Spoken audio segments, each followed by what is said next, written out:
Alright, we're finally live. Sorry for the wait. Doing show prep slash procrastinating.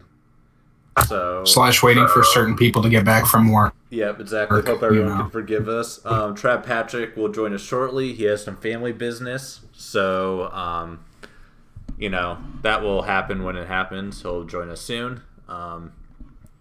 So I dropped a link to the Discord in the description. I'll drop it again. We'll probably do some call-ins if people are interested. You can just jump in the call-in wait room voice channel on the Discord server. If you have any problems, DM me or post in the live chat. If anyone sounds weird on YouTube, also let us know in the live chat and we'll fix it. But how's everyone been this week? Good. I'm glad that my username is no longer Aura Porn Nobis.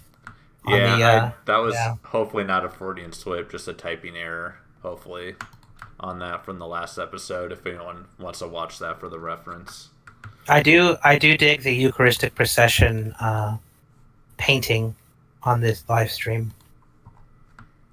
Yeah, you're just going to switch up the picture each week. We had the Winged Hussars the first week. We had the Divine Mercy, a personal favorite, the second week, and now we're doing the procession, so just, put based images in the background and, have a good time with it. How you been, Vassal?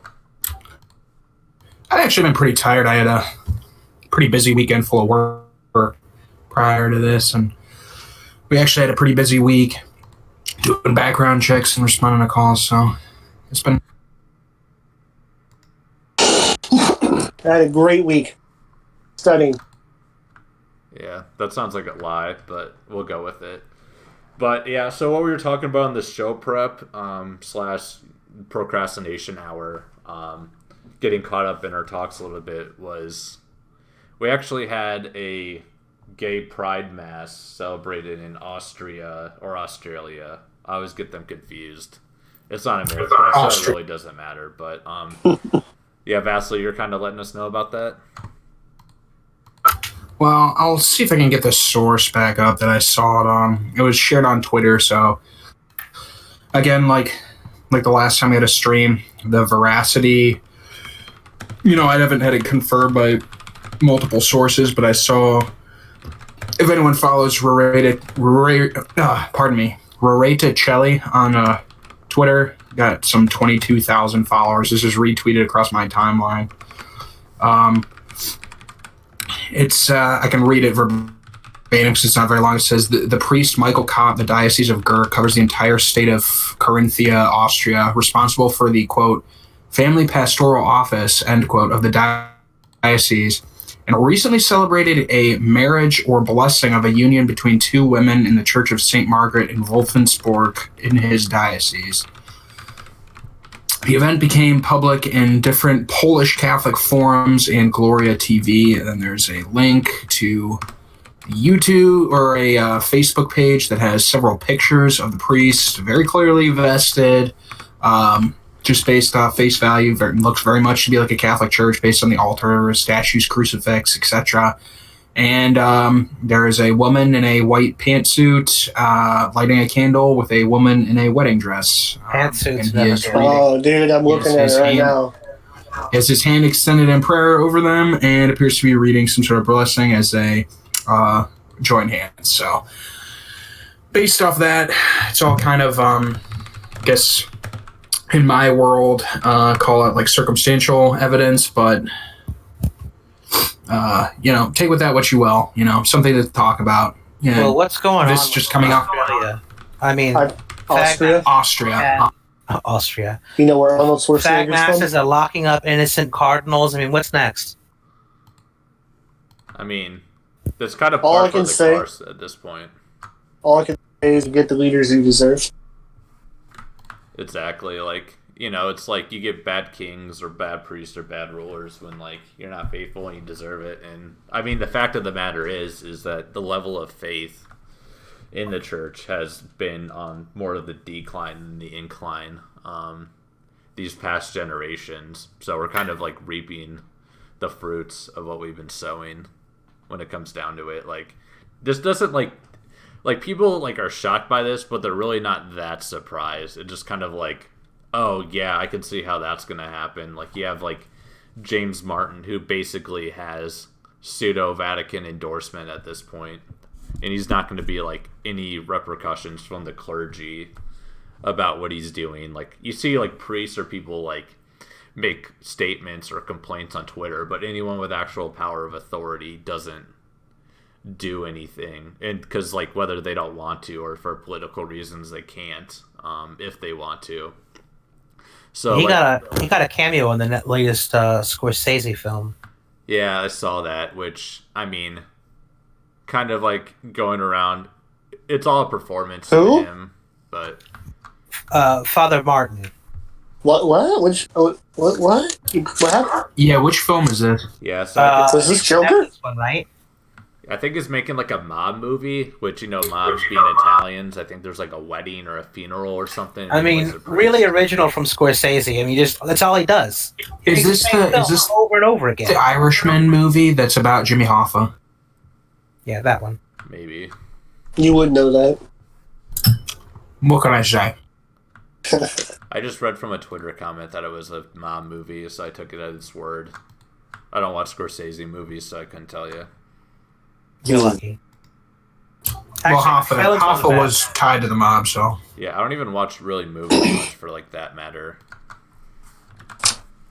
anyway, back to the matter at hand. Yeah. So, my take, and this was like right after I'd read something about Our Lady of Akita, about like punishments awaiting, basically like judgment, punishments awaiting people if there's like not reparations, and it's just kind of telling that like after all this stuff with the Amazon Synod, it's when people think that it's like already at its lowest, it's like you get something else Yeah. pretty blackpilling. So that too, and with the Amazon Synod, I saw this very interesting anecdote from a Jesuit priest who stated that Pachamama worship is pretty widespread in this Peruvian Before town, you jump and into that, you gotta just explain what that idol is real quick. yeah, absolutely. So the Pachamama idol, for those that don't know, was allegedly featured. It was alleged that this was the idol in the Amazon Synod.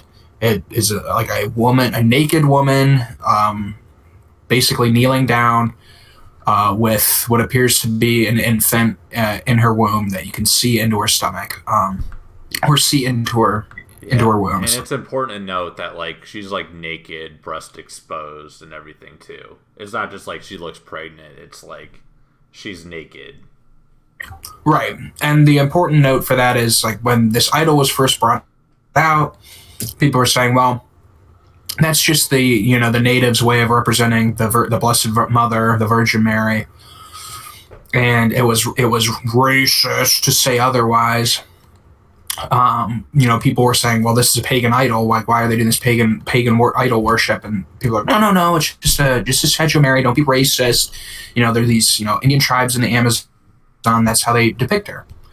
Well, then it was released that it was not the Virgin Mary, and it was like either this generic, symbol for Mother Earth, and then it, was unofficially, basically out that it was this pagan deity called Pachamama, I guess. And so that was when the Austrian gentleman broke into the church, walked into the church, snatched up the idols, and tossed them into the Tiber. But I digress. So that's the background. Well, I just recently saw a video of a Jesuit priest saying that in Peru in the 1970s, this town was given to Pachamama worship. It's actually rather prevalent in Peru, which is not the Amazon, just for those who are not geographically inclined. Peru is a mountainous country, and the Amazon is obviously a rainforest. So, but anyway, an earthquake happened, and a landslide destroyed this town of 24,000 people, killed virtually everyone. Part of the Amazon is in Peru, though. Okay, irrelevant. But anyway, it killed almost everyone in this town of 24,000 people, and the only thing left standing was a statue of Christ on a hill. And like these survivors who happened to be on like this adjacent hill, saw it happen, and they went down and they allegedly, and this is his story. He had a picture of it, but they allegedly wrote on like the statue. Excuse me. Basically, this is what happens to those who worship the idol Pachamama, and they wrote that on the statue of Christ. Based, and dare I say, red pill. Also terrifying pilled much. Like, because, like, that was just, like, locals worshiping it, but, like, this thing got, like, basically worshipped or revered in the Vatican. Which it should be, like, home base. Did you see the pictures that were taken? And they were like, "Oh my goodness, can you believe that the guy who threw the Pachamama idols into the river, he's got a picture with Cardinal Burke?" And then you look at the picture, and Cardinal Burke looks like an ant compared to this dude. This dude was so tall. He must have been like Lanklets 7'5". Oh my goodness. Yeah, here's the thing, like, the Chad revolution is starting to boil up in the church, and we need to support it. I gotta Google. I gotta Google how tall Burke is. He's 5'5". 5'5". Oh, well, he's a... Yeah, this guy's like a foot on him, though. Even then. So this guy's like How Chad are 6'3". you? I know how tall Cardinal Burke is. That's how Chad. It's not difficult to have a foot on Cardinal Burke. Yeah, like, Cardinal Burke's a pretty based cardinal as far as I can tell, though. Yeah, pretty base, except for the SSPX thing.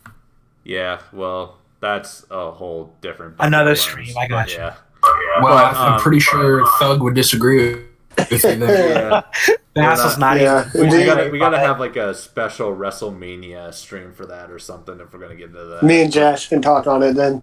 But yeah, no. But Cardinal Burke, I visited. He when he was like in Wisconsin or whatever. I don't know if he was like a bishop or cardinal at the time, but he set up this shrine in La Crosse, Wisconsin, a shrine to Our Lady of Guadalupe. Which, speaking of like Mary showing up to the indigenous people and Mesoamericans and stuff like that, an actual good example of that is actually true, not just some idol worship, but I digress. So the Shrine of Our Lady Guadalupe is like, I visited there on a pilgrimage. It is like awesome, like wonderful, and it's like, oh, Cardinal Burke was the one that spearheaded this. It makes total sense. And, like, my respect level for him because of that was so high. So if you're even remotely close to La Crosse, Wisconsin, you should definitely go visit that shrine. And if you go there on a pilgrimage and you go to a mass there, which they have one every day, you'll get a plenary indulgence. And the trip outside of that is worth it on its own. I know that was Nice. kind of an aside, but that just made me think that Burke is based no matter what. Where is this again? You said it was in La Crosse, Wisconsin. Wisconsin. All right, It's I'll almost by like Minnesota. definitely have to write that down. I'll need a tourist guide to the city so I can make sure I see all the sights there. Yeah, there's not really that much to the city outside of it, so have fun. It's like there's like it's kind of like a river town. There's probably some like nice little shops and restaurants and stuff, but I don't know. More to this point of like a city.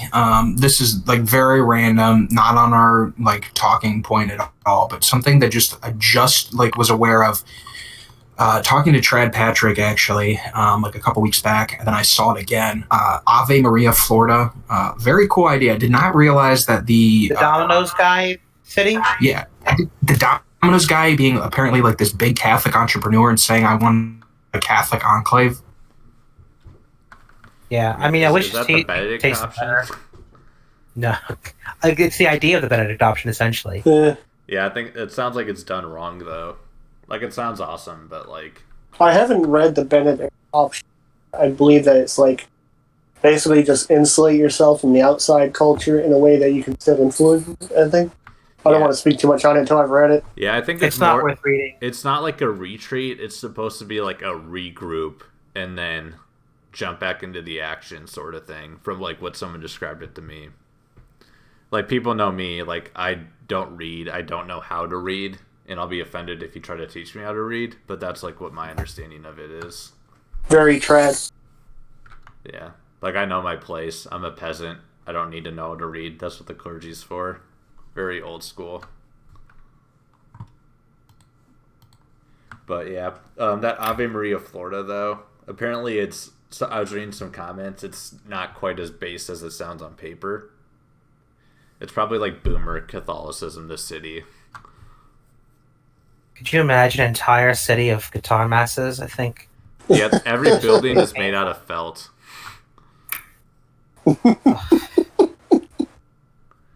Too soon. Just gross. Yeah. So the only take I wanted to give here was that there seems to be a small mindset of like redoubt. You know what I mean? Like going back to like try to have small insular communities. Is that where was I going with this? No idea. I think it'd be a better. I think it'd be a better mindset to have rather that you're like somebody behind enemy lines than trying to retreat into a redoubt like that. Yeah, I mean, here's the thing: like the apostles didn't like retreat to Jerusalem and like kick it. No, they like went out. So like, I mean, they did initially though. Yeah, but like very temporarily. Until the whole what the Benedict option until is. Pentecost. It's like temporarily like regroup and then you go out on your mission. It's not just like you move and you stay there and you don't do anything else. Like you don't just like live with your Latin Mass community and then like stay there and don't interact with anyone. I know Father signs of the Gnosticism that was in the trad movement that he said was wanting to just kind of go full Amish and hide. I see we do isn't have that a shame that you have the Latin Mass and you aren't willing to spread it to others? I mean, that's just tragic. We do have a call in if we want to have them field a question or field a question. Let's do that. Let's see. Change the pace. See if Daniel Hop wants to come in. Oh boy! Hey Daniel, you're on the show. Welcome in, Daniel. Give him a second to respond. We might have caught him slipping. Bummer. Oh, yeah, he disconnected. Whoop, huge buzzkill. Well, he's back in. He might have. We'll give him a second chance. We believe in second chances. We're Christians. I thank you for that. What's up, Daniel?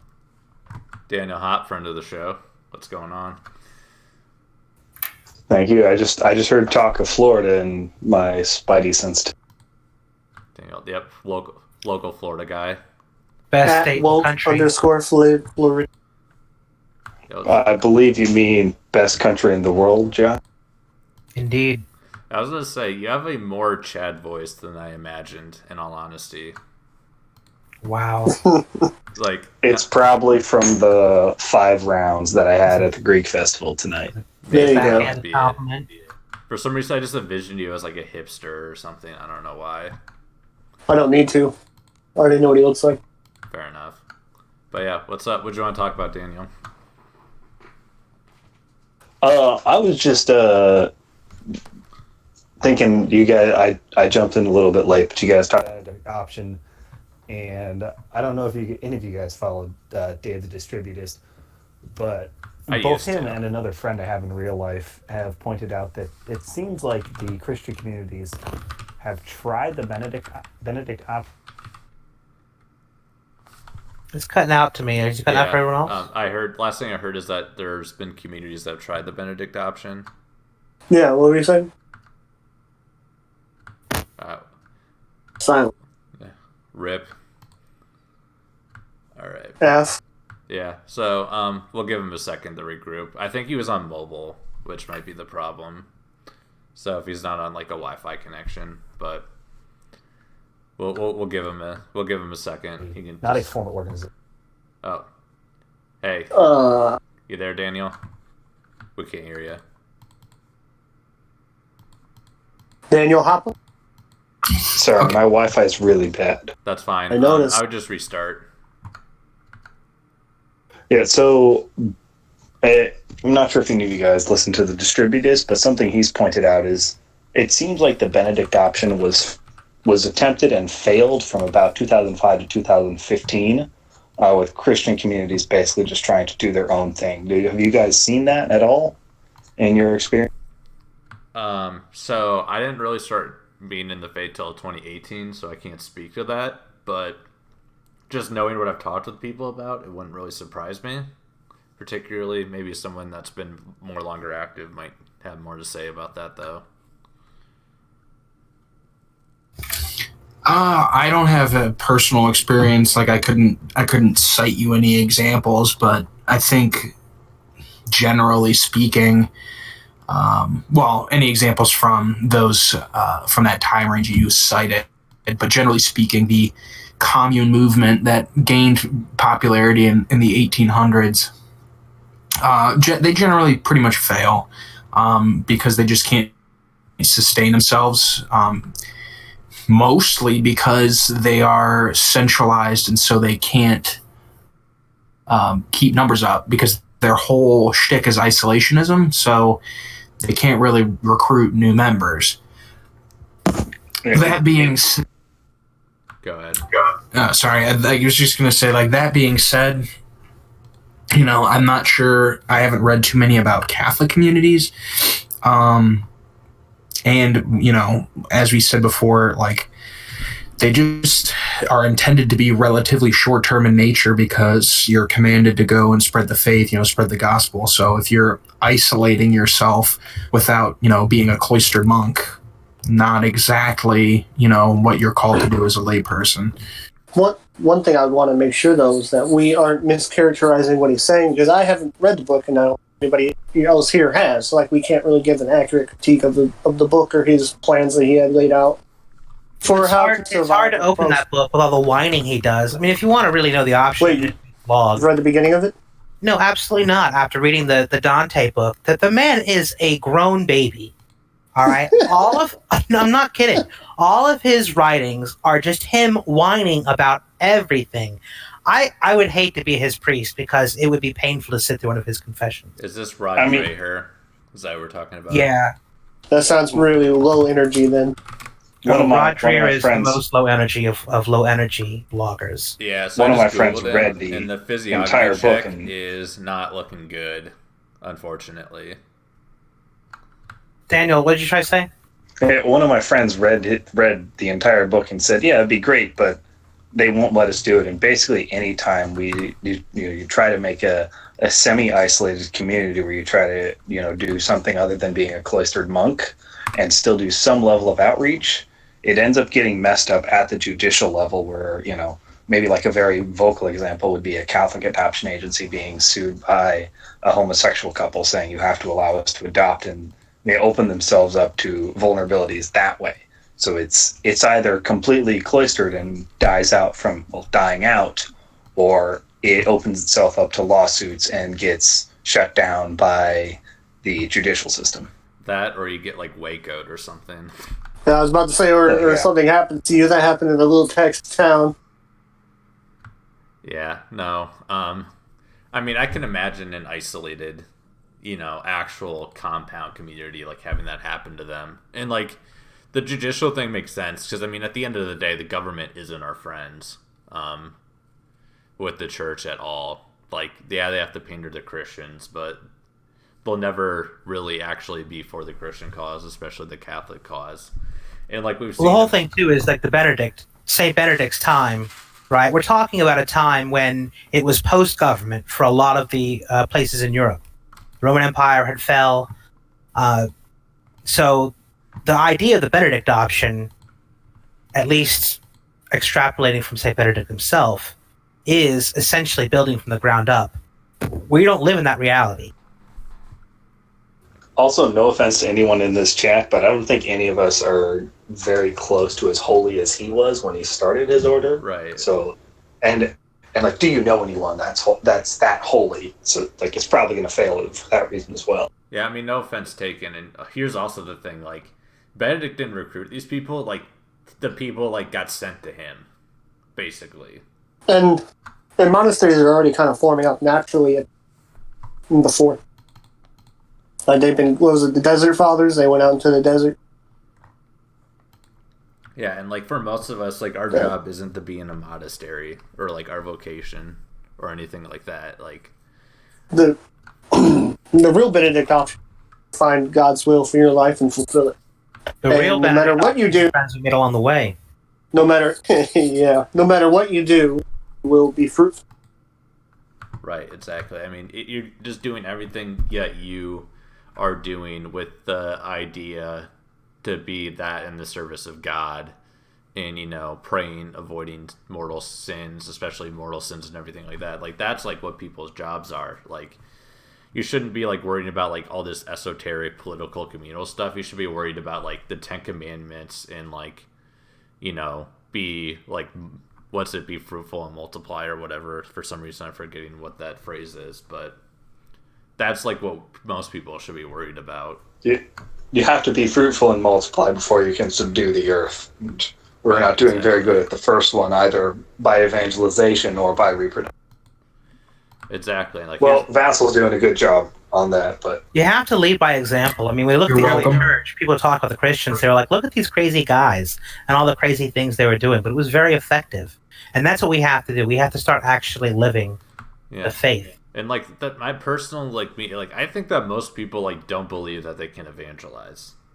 Like, I think like that's like a big part of the problem, and like I suffer from that too. But like, most people like think like, oh yeah, I can't get my coworker to accept this. I can't get my aunt that doesn't believe, and blah blah blah blah blah all the way down the line. Like, most people like just like don't believe that like they can evangelize, or like, if you look at those integralists, like they don't think that like Americans can be evangelized, so that they bring in a bunch of Latin Americans that are quote unquote Catholic. That's how like America will become a Catholic country. And unfortunately, they're not Catholic for long. Yeah, exactly, and that's like not really how it works. Like, you have to like evangelize and love the people here if you want the nation to be a nation of God. There's more than one way to skin a cat. You don't have to have everyone doing these interpersonal relations or conversations in order to spread the faith. You can do all kinds of things. Like Eucharistic adoration, for example, is a perfect way to try and spread the faith. I remember there was this mission father in, I think, Vietnam, and he was talking about what he needed more were 10 Carmelites doing adoration as opposed to another missionary. Right. People underestimate the value of prayer. Right. I was adoration gang tonight, so I can definitely relate. Yeah, that's what we need. I would say too, just like not being afraid to mention like certain traditions and practices. Like if it comes up in conversations, like don't be that obnoxious person that's like goes like, oh yeah, well I'm doing this, oh well I have to cut out early because I'm going to go do this thing at the church. You don't have to be like obnoxious about it because people would think that you're doing it on purpose. But like if it's as simple as saying like, why did you get a fish sandwich? Are you trying to watch your weight? You can just say, oh no, it's Friday. I try and abstain from meat on Friday. Because of my faith, stuff like that, like just natural conversations. And if someone is genuinely curious, then they'll press you for more and you can explain it to them. Like, you don't have to be in your face about it. You can just casually mention it if it comes up in conversation. And then if they want to know more, they'll. There's some tricks, not tricks, but methods that you're supposed to propose truth. You're supposed to live the life well. Which, remember, was it saying in Scripture that they will know you're my disciples by how you love, right? You have love for one another. Right. So how you live your life, that's one big way. And then a lot of prayer for them. People that you're, green scapular won't hurt. Yeah, and then did you guys see that, I think this is a big point about Eucharistic adoration. See that, Bishop Barron quote where he goes, quote, I think every parish should have for the next 10 years round-the-clock Eucharistic adoration during which good people pray for the return of the unaffiliated. That's, Bishop Barron saying that, what Josh has said. That's exactly what we need. We need, that level of faith that, we believe that praying to Jesus will actually bring this about instead of, thinking about all these political and social games and machinations that probably won't do anything. Get it out of our hands and put it in God's, basically. Yeah, I saw it was very disturbing to me to see certain people, and I'm not even trying to hide them. I just can't remember their ads off the top of my head. but certain people basically saying that prayer, prayer, what we need is men of action. Like prayer is not enough. It's like, do not underestimate prayer. Yeah, and do both. Like, Right. Like, what's wrong with doing both then? But like, Precisely. and like, here's the thing. Like, yeah, what a popular like reaction to that was like some like eco-feminist professor or something saying like, "Oh boy, here we go again. People saying to pray and not do anything." And it's like, no, like do stuff, but you have to like contemplate and like listen to God and what He wants for you as well. It's kind of like that story in the Bible where like one sister is listening to Jesus and the other is doing all the housework, and the one doing all the housework complains to Jesus like, make my sister help me. All she does is sit and listen with you. And Jesus rebukes the sister that complained about doing the work and exalted the sister that was listening to him, because like you have to like contemplate first and be willing to listen to Jesus before you do everything else. Like there's a very good YouTube channel called Catholic Productions that just did a video on this. I definitely butchered it a little bit, but if you go to Catholic Productions, it's like probably the most recent or second most recent video. It's really good, and they do like weekly Bible verse scripture videos that are about 8 to 10 minutes long. But anyways, like yeah, it's like you can do action, but first you have to listen and pray, and that's like step 1. Then action step 2, and you can't get those conflated. Otherwise, your actions will be fruitless. When you pray, when you have your intentions, the first 2 intentions should regularly be for the Supreme Pontiff and for the diffusion of the faith. These are things we should be praying for every single day. Simple as. I know not simply because I don't want to, just that's not something that's on my mind all the time to pray for the Pope, and definitely should be. But yeah, prayer, and that's the thing. It I feel like I've said this a ton of times, but it just bears repeating.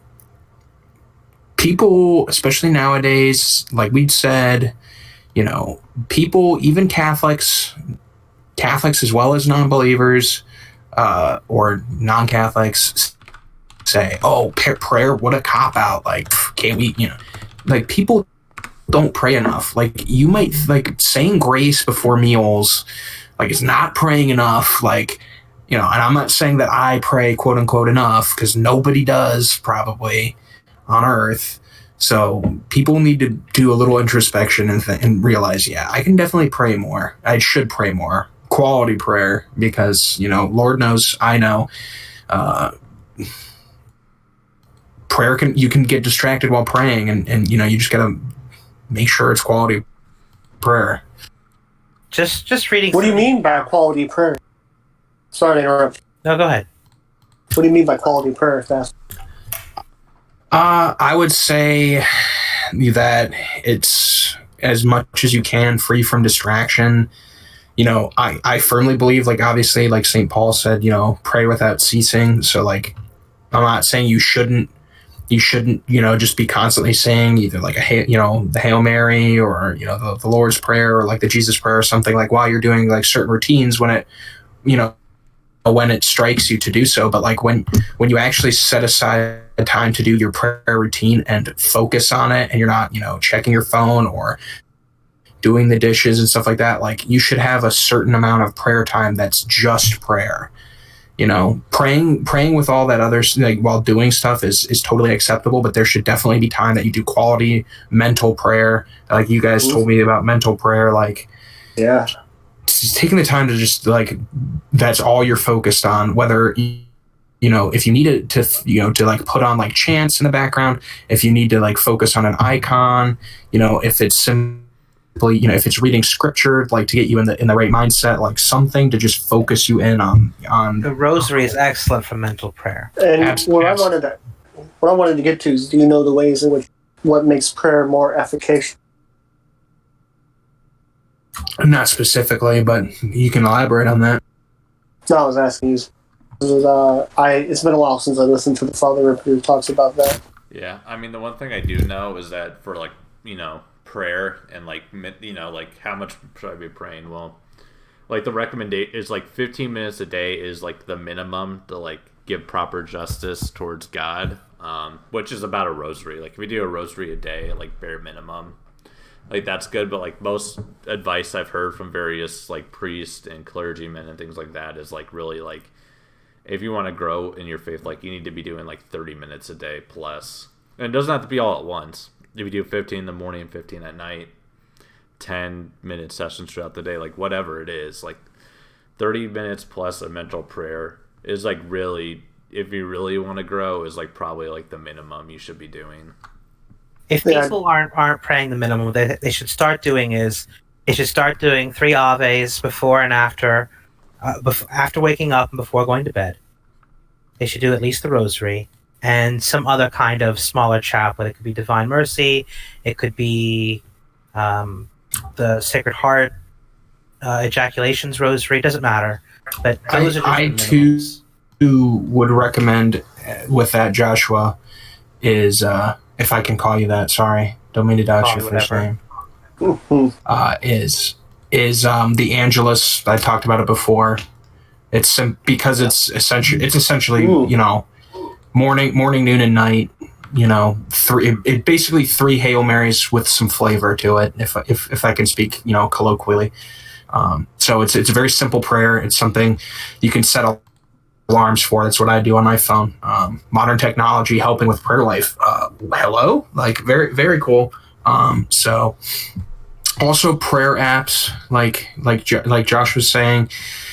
If you can find chaplets or litanies, or if you're feeling frisky, like novenas and stuff, like I post them all the time because I want people to have these resources. Laudate is a very good app. I would recommend people who want to find like a particular prayer devotion, be it a saint, a litany, a novena, stuff like that. Laudate has not everything, but pretty darn close to like a lot of the more well-known Catholic prayers in it. So Latin and vernacular. Latin and I wanted to give a promotion of mental prayer. I think it's very important to develop it. So just to boost my argument, I have a quote by St. Alphonsus Liguori.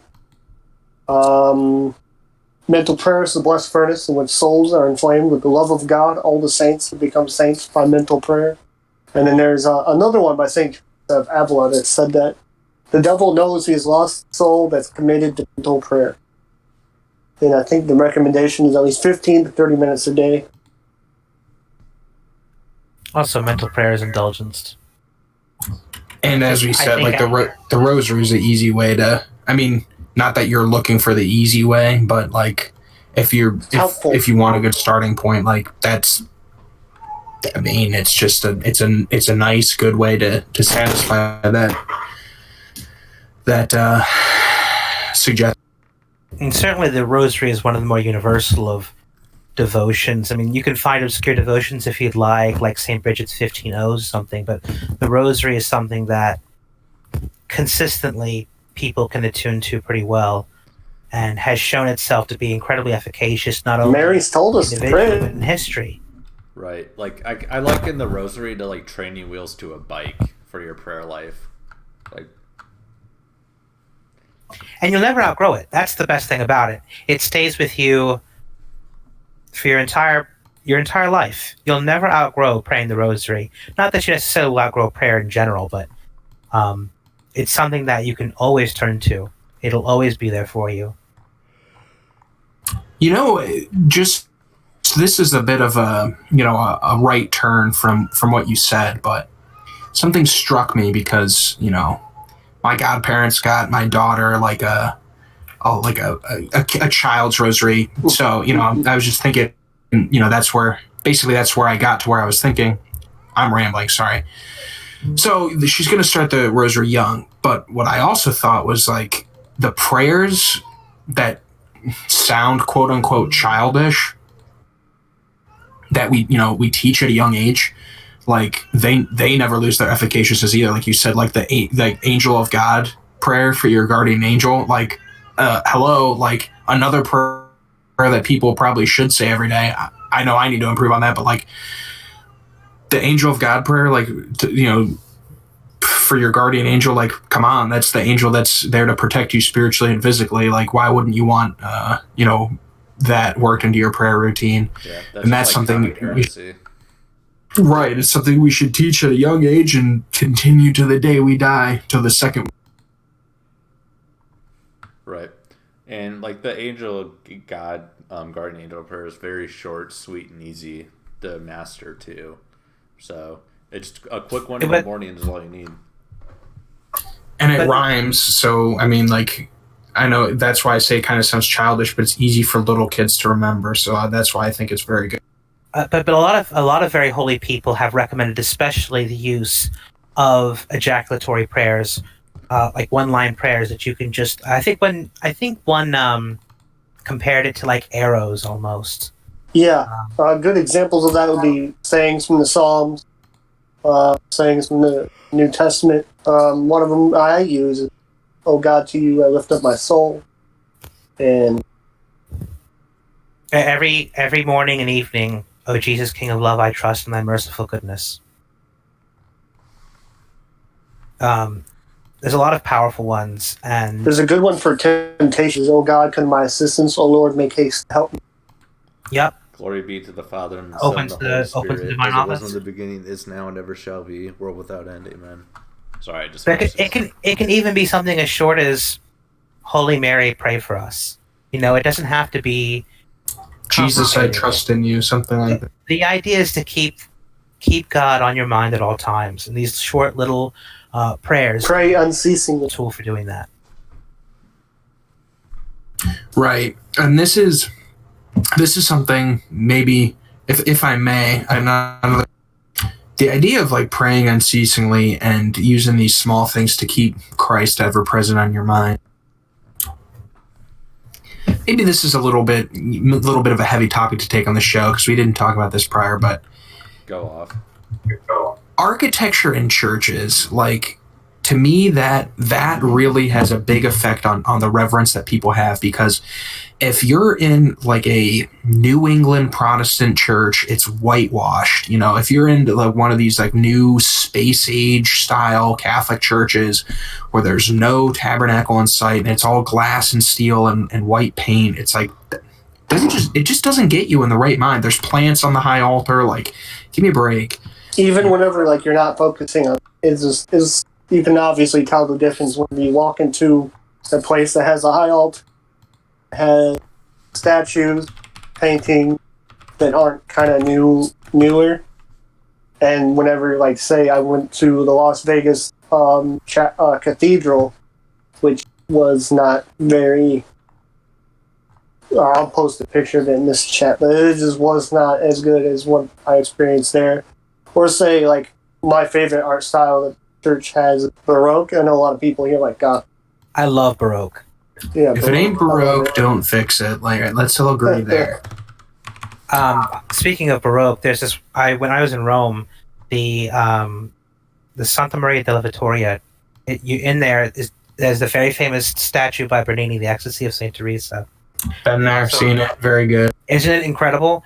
And not just the statue. I mean, the church itself. It's not even very large. But just when you walk inside, it's like a little piece of heaven. And actually, this really cool thing in the back is they have the what are they called? The chasubles. They're made from the battle flags of defeated Protestants, the Battle of White Mountain, I think it was. Which is just awesome. It's sweet. It's sweet, guys. Yeah. And there are organs in the back, and there's these very excellent paintings on the top, and it's just incredible. And it's kind of funny when you're in Rome. That's just one church, and there are hundreds. Yeah, I was about to say, like, all as beautiful as that. The least of the churches of Rome, and I'm speaking generally. I suppose someone could disprove me. Like, actually, there's a boomer church, but like the least of the churches of Rome is like better than St. Louis Cathedral, like, which to my mind is the best church in America that I've been to currently. But like, it's just there's almost no comparison. Yeah, as someone who grew up in a felt banner tambourine swinging, guitar mass church. It's it's a big improvement. I mean, Venice is that way too. Every small chapel is better than most cathedrals. It's incredible. That is certainly how when I was in Austria, same kind of deal. Like even the like the small hamlets on the outskirts of Vienna, like in the beneath the Kahlenberg in the Vienna woods. My wife and I, that's where we honeymooned. We honeymooned in Vienna, and we hiked down the Kahlenberg mountain, and we were in this little hamlet, and it was this church from like the 1300s or something like that. I think the coolest thing I've ever seen was the Co-Cathedral. I haven't seen it. I meant I got pictures. I was in Malta, but I didn't get a chance to see it. But the Co-Cathedral of St. John in Valletta, they have the knights' tombs on the floor, and it is just the coolest effect. I don't know how to describe it. You can show a picture, I guess, but it's just the most impressive looking cathedral I've ever seen. And I'm disappointed I never get to see it, but look, if you ever get a chance to look it up. It's in Malta, in Valletta, the Co-Cathedral. Oh, okay. It sounded like it said like Coke, as in like the soda, so it's like as in like Co-Pilot, sponsored by Coca-Cola. Oh gosh, if we go that's to modernism right there. Cathedrals, oh my goodness, Americanism. The natural progression of Americanism, which, by the way, heaven forbid. I saw Americanism, people standing Americanism on my timeline today. Disavow Americanism is terrible. Yeah, like name one good thing about Americanism. I'll wait. If we're going to talk about American, so jump. Yeah, let's just jump about what it is before you say like, oh, it's bad. People got to know what it is. Right, like true. Yeah, vassal enlightenment. Because it's not like being an American, or like America is. Well, I'm sure someone will have a different opinion of that. Okay, but like Americanism is like the separation of church and state, and like liberalism of America. Yeah, someone correct, interject, add, subtract to what I say, but essentially, Americanism is a modernist heresy that specifically Pope Leo XIII, very great Pope in my opinion. Some ups, some downs, but yeah, he's a very great Pope. Okay. He specifically condemned Americanism, which to my knowledge was, like Thug was implying, the idea of separation of church and state, that the church is private and you're an American in the public sphere and you're Catholic in the private sphere. And the idea of separation of church and state, the idea like putting on a pedestal of like religious liberty, and we have to treat all non-Catholics equal. This idea that you're an American first and a Catholic second, very, very pervasive in the time of Leo XIII, promoted by Archbishops Gibbons and Ireland, I believe, and actually very, very highly espoused, rather fittingly, by the Irish bishops and the Irish clergy in America, who wanted to fit in with their Anglo brethren at the expense of Germans, Slovaks, Ruthenians, French, etc. and so forth, Catholics, who wanted to retain their cultural heritage. So there was a big strife there. But basically, yeah, kind of the modernist idea of like state first, church second, as far as I can recall. And if anyone wants to add in anything, feel free. I mean, I don't really have much to add. I think like most of us have kind of been living with it. Like we see it in some form or another. So I think that's like a pretty good covering of it. Yeah, and I'm sure like a lot of people, like you'll see it like basically whenever a politician says, well, I'm a Catholic and I personally am against this, but right there is like basically is an admission that they're committing the sin of America, or the heresy of America. I don't know, like just the description of this, like the Kennedy family seems like the perfect like case study of like Americanism and Catholicism coming together. Well, we can go back. I remember I was listening to what was his name again?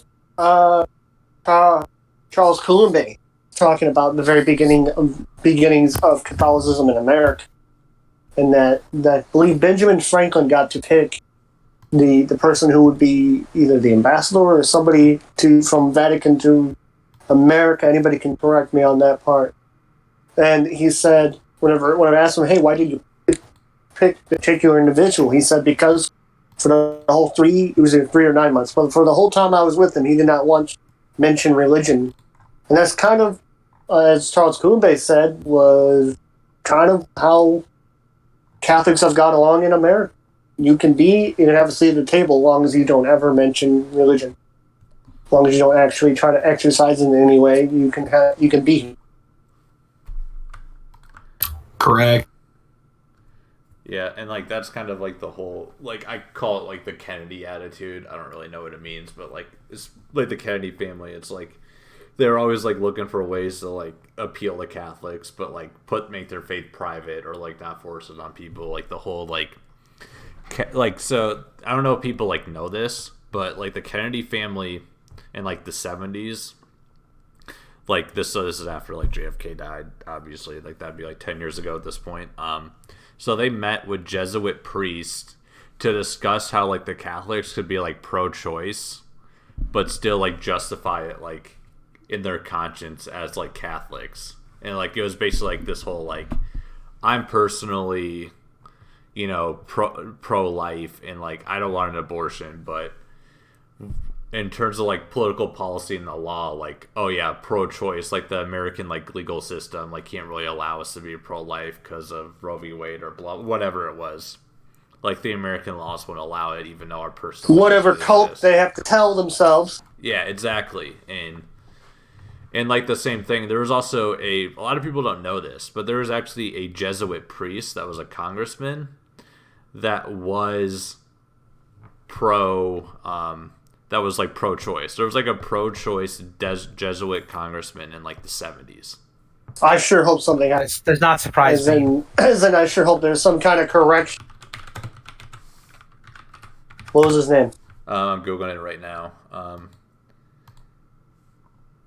Yeah, so it was Robert Drinan. I think Robert Frederick Drinan, Drinan. I think that's how that's pronounced. But yeah, basically, like, yeah, he was like a Jesuit in the House of Representatives from Massachusetts. Surprise, surprise, same state as the Kennedys. For like 10 years from 1971 to 1981. And he was a human rights activist, of course. Yeah, it's always a human rights activist. So yeah, but like let's just like read this thing. Throughout Drinan's political career, his overt support of abortion rights drew significant opposition from church leaders. They had repeatedly requested that he not hold political office. Drinan attempted to reconcile his position with the official church doctrine by stating that while he was personally opposed to abortion, calling it virtual infanticide, it legally was a separate issue from its morality. One more sentence left. This argument failed to satisfy his critics. According to the Wall Street Journal, Drinan played a key role in the pro-choice platform, becoming a common stance of politicians from the Kennedy family.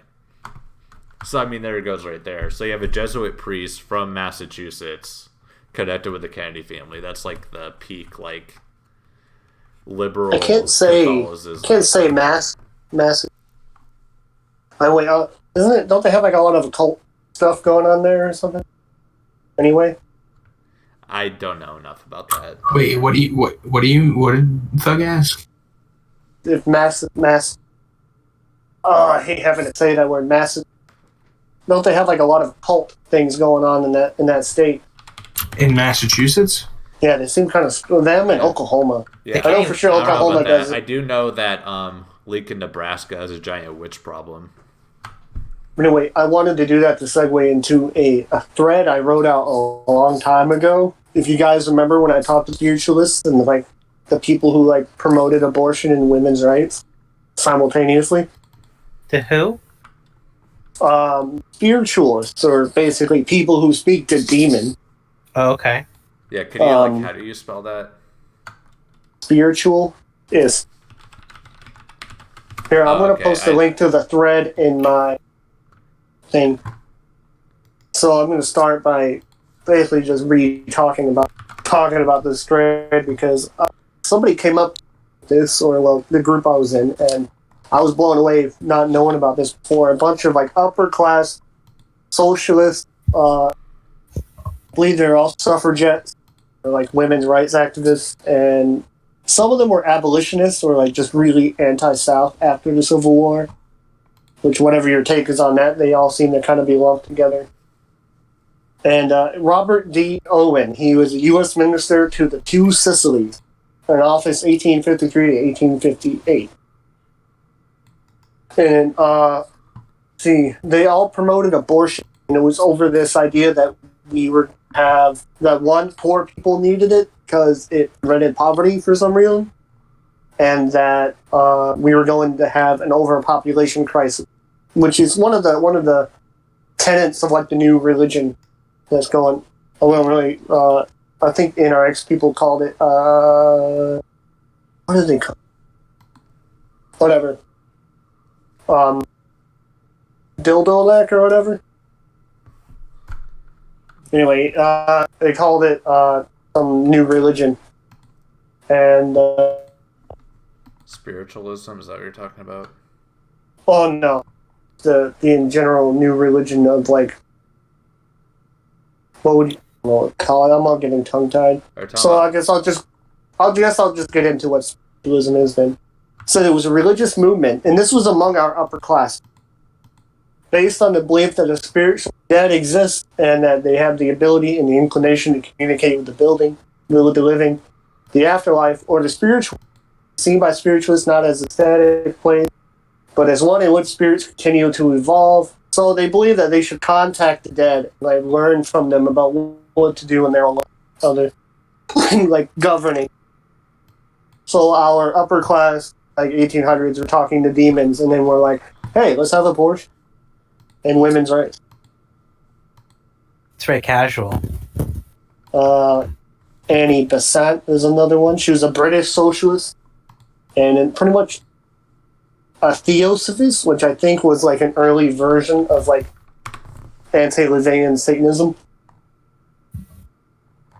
It's an esoteric religious movement established in the U.S. during the late 19th century.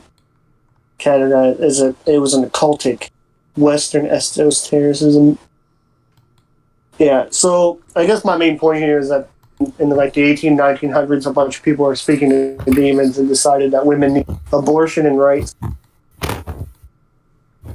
Yeah, I mean, I've heard about like occult origins to abortion and stuff like that, and I mean, it makes sense for it to be like, for like lack of a better term, like Satan's sacrament. So like, I would totally believe that narrative.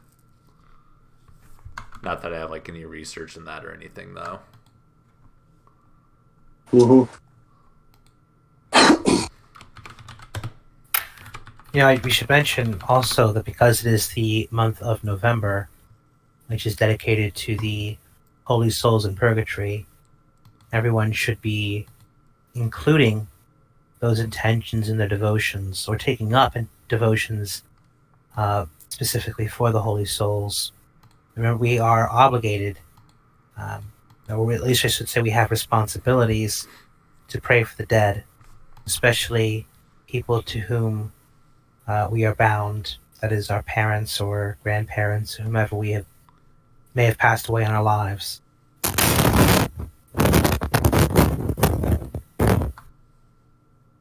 Yeah. Mm-hmm. Yeah. So yeah, and then also Your family. remember, the dead in purgatory can't pray for themselves, so they need us to pray for them. That's right, and prayers for the dead are generally more efficacious than prayers for ourselves, because we can pray for ourselves. We cannot. The holy souls cannot pray for themselves. Right. God takes. And not to forget, heal up any generational, sins that you may have, and generational spirits. That'd be important thing. Yeah, well, the more souls you're able to free from purgatory, the more saints in heaven that can pray for you. Yeah. Exactly. Like personally, I pray a Divine Mercy chaplet every day for the souls in purgatory. That's how I put my end of the deal, I guess. But yeah, you should be doing something, even if it's just an op-ed. There's this thing called the Heroic Act. I think that's the name of it, and Yes. it's open to both priests and lay people, where you pray. You essentially give up praying for yourself or specific intentions. You offer all prayers up to Our Lady, who distributes the. You're talking about Marian Grace where they are consecration. Not just that. This is specifically the whole soul No, of yeah. in purgatory. There's a specific prayer called the Heroic. Okay, well, my bad then. No problem. I shouldn't be such a know-it-all.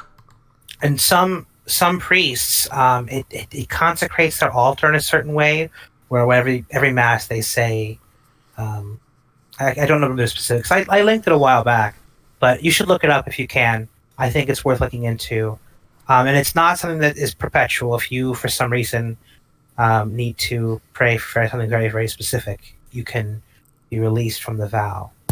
But you should look it up. Heroic Act. Yeah.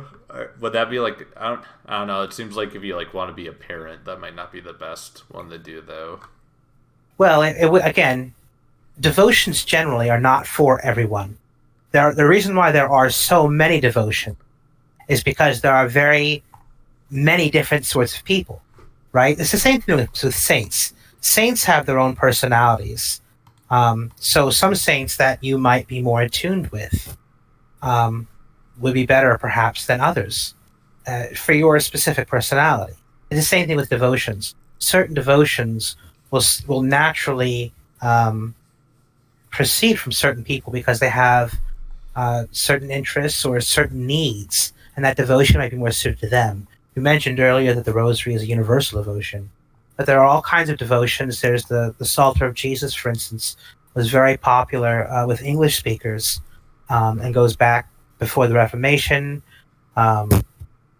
There's I mentioned the 15 O's earlier, St. Bridget, that was very popular for a long time. It's no longer as popular as it used to be. That's because perhaps it's not as needed in today's prayer life, whereas back then it might have been, for instance. There's so many. I mean, if you look at the Raccolta, I think it's got a new name now from when it was the Raccolta, but it's got so many prayers in there. There's just so many things to choose from, and you can't do them all. And that would be unwise to even attempt them all. But you really do have this rich tradition and history that you can pick and choose from, that you can gain things that would be more beneficial towards you. Like, for instance, the scapular is one that's very, very popular. It's not one that I'm particularly interested in, but I think for most people it is one they want definitely to look into. So it's, there's a lot of things to look at, and you should take a look at whatever you can. Here it is. Here's the definition. The heroic act of charity in favor of the souls detained in purgatory consists in this: that a member of the church militant, either using a set formula or simply by an act of his will, offers to God for the souls in purgatory all the satisfactory works which he will perform during his lifetime, and also all the suffrages which he may accrue after his death. Many Christians devoted to the Blessed Virgin Mary, acting on the advice of the Theatine Regular Cleric Father Gaspar Olader of blessed memory, make it a practice to deposit the said merits and suffrages as it were to the hands of the Blessed Virgin, that she may distribute these favors to the souls in purgatory according to her own merciful pleasure.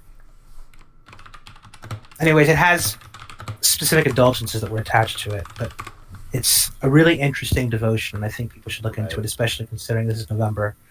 There are really cool, really interesting devotions specifically for the souls in purgatory. There's the daily one where there's a specific prayer, and every day you pray specifically for a certain soul. Like the one day it's the soul that's closest to being released from purgatory, and the other day it's the soul that's furthest away from being released from purgatory, and the next day it might be the one that you are most required to pray for, who you may not even necessarily realize it. It's very, very interesting devotion. I posted it before on Twitter, but people should look at these things. Yeah, and like one thing about devotions in general is that a lot of them have like a series of promises attached to them. So when you're looking at devotions, for example, like the Divine Mercy has a certain promises. the brown scapular has certain promises. Like if you fulfill or pray these things, whether it's regular rosary does. within the rules, like you're pretty much like a lot of them are basically like if you like follow this faithfully, like you won't go to hell. Like a lot of them are seriously like that. So you should definitely be like looking into prayers and promises and stuff like that. There's 5 Saturdays, I believe. Yeah, there's a lot of different devotions for Mass on certain days. Saint Anne's special day I think is Tuesday, and there's a special devotion to her. We're going to Mass on Tuesdays, and there's a lot of things out there. There's way more than anyone could ever even hope to know about, yet alone to pray about. Right. So take the time to really do some research. You're going to find a lot of interesting things, and I promise you're going to find something that you're really going to feel a special attachment to. Right. Like for me, that's like Divine Mercy. But one other devotion I'm doing, like related to the Mass, is the first Friday of every month for 9 months. If you do that for like Jesus' Sacred Heart, like you pretty much are like the promise that you get from that is that you'll get the opportunity of absolution for your sins before death. So that'll be like make sure like a priest will come anoint you and give you confession and the sacraments before you die or something like that. Right. The one that I'm really into right now, I mentioned earlier, the Jesus Psalter, which is really cool because there are 3 Psalters, right? There's a Lady's Psalter, which is the Rosary. You pray 150 Hail Marys. There is the David Psalter, which is the Psalms. There's 150 Psalms. And the Jesus Psalter, you mention the name of Jesus 150 times. And it's not just mentioning our Lord's name, but it's a really incredible and rich prayer it's 15 petitions, and you can split them up like the Rosary into 5 petitions at a time because it's quite lengthy. And every one has its own petition, and everyone starts with saying our Lord's name effectively 3 times with a certain petition, right? Like the first one is have mercy on me, and then it goes from there. One is grant me the grace of perseverance or something along those lines. And I just find it really incredible, and it's been very efficacious, I found. So I think people would do well to look that up. Also, it's got as I said before, a long history in the English-speaking tradition because it's written in English, and it's one that has been very popular amongst recusant Catholics, even before that, before the Reformation, and it survived all this time. In fact, when I think Challoner, the person who updated the Douay-Rheims version of the Bible, they were asked why didn't he put the Jesus Psalter in his one of his compilation prayer books, and he said because everyone memorized it. There's no need to put it in when everyone knows it. That's how popular it was. So I think everyone should go look it up if they have a chance. All right. Oh, that sounds like a good one to do, for sure. But yeah, I don't know. One thing that I did want to talk about, though, was now that my memory is starting to illuminate, I started talking about it, was, man, I suck at this. LOL. But, what do you suck at? No, not November? remembering what I was going to talk about. I was like, I want to bring this up as soon as you finish, and I kind of forgot. We're very professional here. Well, Did you want to talk about No Nut November? no, like the thing about No Nut November is that like you should never be, ejaculating outside of the sexual act, with like exceptions for like nocturnal emissions and stuff like that. Like that's pretty like basic church teaching. I don't think Become a anyone in monk. this stream really hear that much. Become a monk or a priest and never nutty. When I you don't say know. outside of the sexual act, you of course mean the marital act with your Right. spouse. That's not quite accurate. There are instances where you're not consciously doing that. I mean, Right, yeah, that's why I said Yeah, that's what he outside of, said. like, nocturnal emissions and stuff like that. Like, Oh, if you did have a he? I'm wedding, sorry. you did nothing wrong. Listen, Joshua. sorry. I do think we should refrain from saying No Nut November. I think it's pretty tasteless, honestly. Yeah, and like that, and it just makes the attitude that like abstinence and avoiding things like masturbation are a temporary thing, and like chastity is a lifelong thing, like even in marriage. Yeah, well, if you want to attain purity, you have to speak about it in pure terms, right? Right. Hmm. Good point. I think our kind of crass, vulgar culture. I think what Josh is playing at, like the crass and vulgarity and kind of the trivial nature, like flippant way, it very much trivializes the act and makes it like sound, funny, and casual rather than a grave sin. Right. Yeah. We're living- exactly. We're living in the what was that stupid thing that Shia LaBeouf called it postmodernism, where you can't tell if somebody's serious about what they're saying or not because of the multiple layers of irony. Well, I mean that is what meme culture is. It's layers and layers of self-reference to the point where you don't even know what the original meme is. Right. Well, it was interesting. It talked about like the different forms of art, or like the movies, and how things went. Like things took themselves very seriously, and then it was intentionally taking nothing seriously, especially the old social mores, so as to like make fun of them. And then now it's like you can't tell whether they're serious or not because of the different layers of irony. And I'm hoping that that's just a transition back to before the modernism was Right. Well, I mean, thing a lot of attacking like the mores. irony culture is like a cope for the inability to be sincere. Not necessarily, or not only that, I should say, but also like a personal like shame or embarrassment. I'm not trying to generalize here, but I'm sure that's behind a lot. Yeah. Like I mean, I think we live in a pretty shameless culture. I mean, people openly talk about their pornography use. I mean, casually. It used to be that you had to go to the public, bookstore or video store later, and then everybody would know you were a pervert. Right. And you were afraid to show your neighbor face could there. See you walk in there, or like The only way you could go there is saw like I don't know what was it that Kanye said his dad's Playboy is. That was like the main way you got exposed to it, or you kind of kept onto it. You didn't go out in public and do that. There was a stigma attached, and you would be known then in the town as a pervert. Yeah, what you're talking about with Kanye. It's like he was like 5 years old. He found his dad's Playboys, and he was like addicted to porn ever since. Like the average age of seeing Poor guy. porn is like what 10 now. Like pretty Oh, much. yeah, I was gonna say 10 or 11. Like for example, it's like I am like a religious ed instructor for like 8th graders. So you're thinking like what? That's like 14. Like pretty much like every guy and probably a good amount of the girls in that class has like seen porn, and like it's like how do you even like bring that up? Yeah, hey, those images you've been looking up for 4 years? Stop. Yeah, it's like you just don't want to go in there assuming they are looking at it, but it's like something you should probably talk about. Well, I was gonna say, more's the point. Like, it's possible that people don't really know that what they're doing is either that it's wrong or that it's that wrong. Especially when I don't believe people don't believe that. I mean, the parents should have told them. Wrong. I don't believe that for a second. What, I'm they just don't saying know?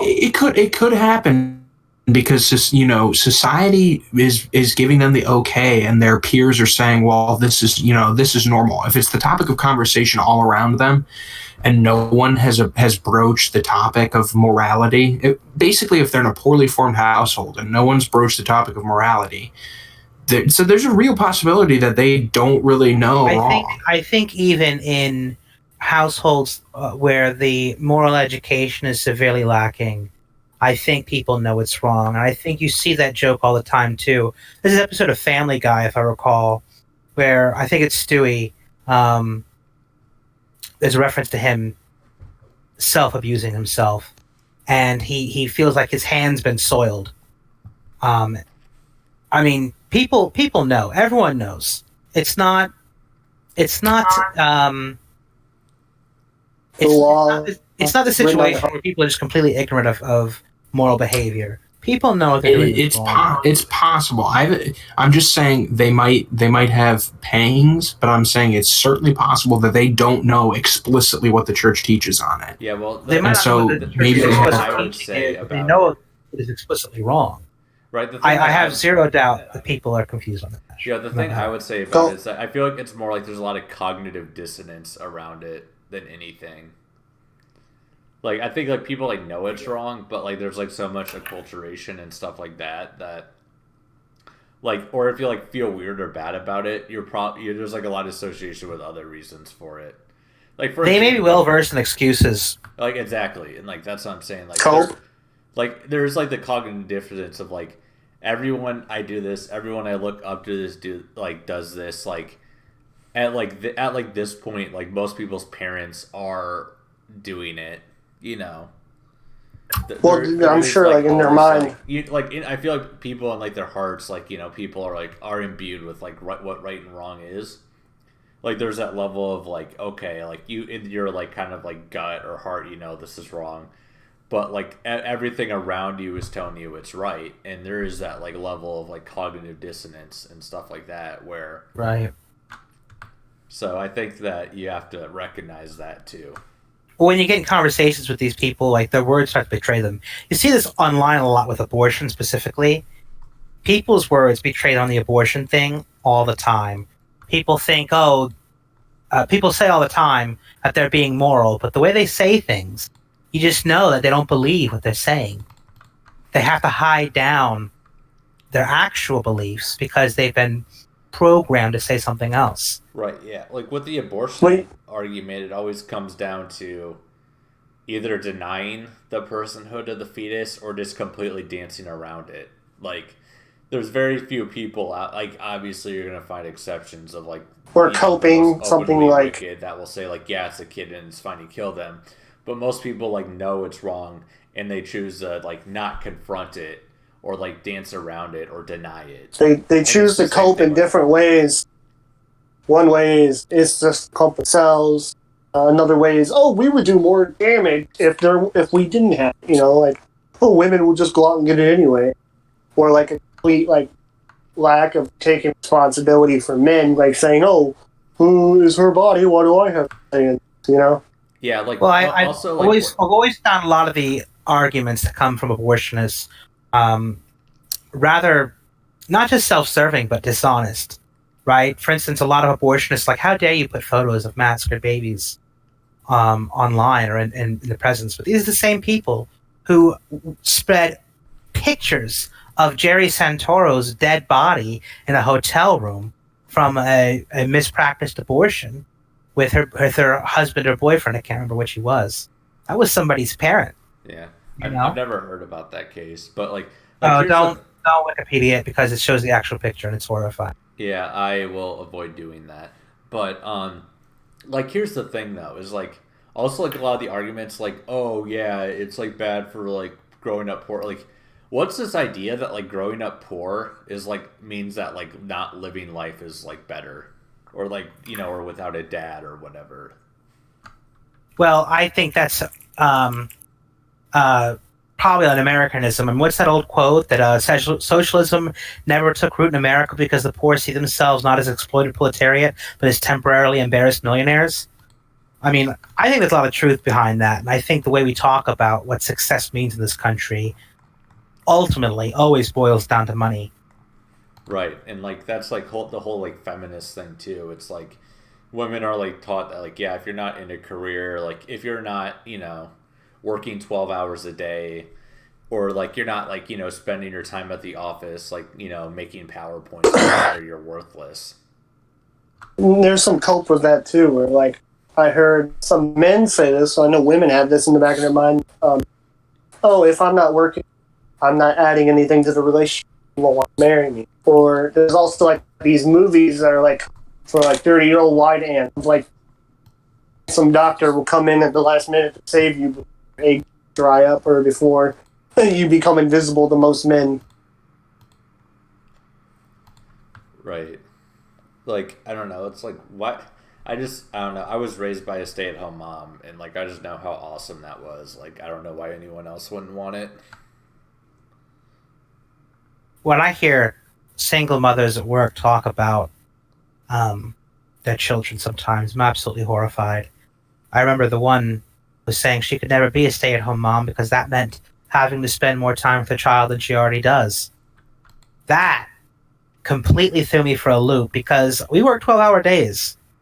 It's not like, you know, she sees much of the child already.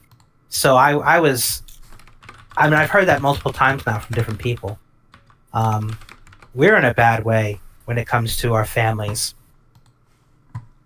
All right. Well, we got Chanticleer on the call-in lobby, so I'm going to pull him in. Yeah, he's not allowed in here. Well, maybe I shouldn't allow him in. He never followed me back on Twitter. But anyways, we got Chant on the line here. Chanticleer from Twitter.com, the website we all go to. How you doing? How's it going? Good. Hey, Chanticleer, what's up, buddy? Clear, long-time listener. Yeah, long-time subscriber. How's it going? What's going on? We're doing good. How you Do been? you have a question? I'm doing pretty good. What's your favorite devotion, Chant? My favorite devotion? Probably the Rosary, followed up by the Liturgy of the Hours. It's funny, all the things we listed, we didn't list the Liturgy of the Hours. I feel kind of shamed. I was just about to say, Liturgy of the You Hours. should be ashamed. I thought about it, but I don't like them that much, so I didn't. Liturgy I like of the Hours is the a very powerful prayer. It takes a lot of devotion. Another thing about the Liturgy of the Hours is it's a communal prayer. And I think to really come to love it, it really helps to have prayed it in community. I was in seminary for 2 years, and that's where I learned to pray it. So for me, it is a prayer that reminds me of that fraternity that I had there. You cut out for me. Yeah, I heard it clear. Yeah. He said he learned to pray the Liturgy of the Hours when he was in seminary for 2 years. Oh, And the idea of it being a communal prayer really helps with, I guess, the personal devotion, because when you pray in a community, it just kind of adds a layer to it that you don't get praying. Yeah. You know who has a lot of interesting things on the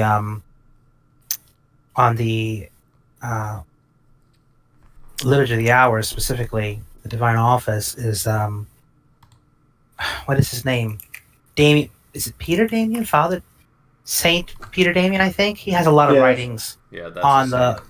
Yeah, He's he the has same. a lot of writings on the Divine Office that are really interesting. I saw a couple excerpts from his writings when I was reading the Soul of the Apostolate,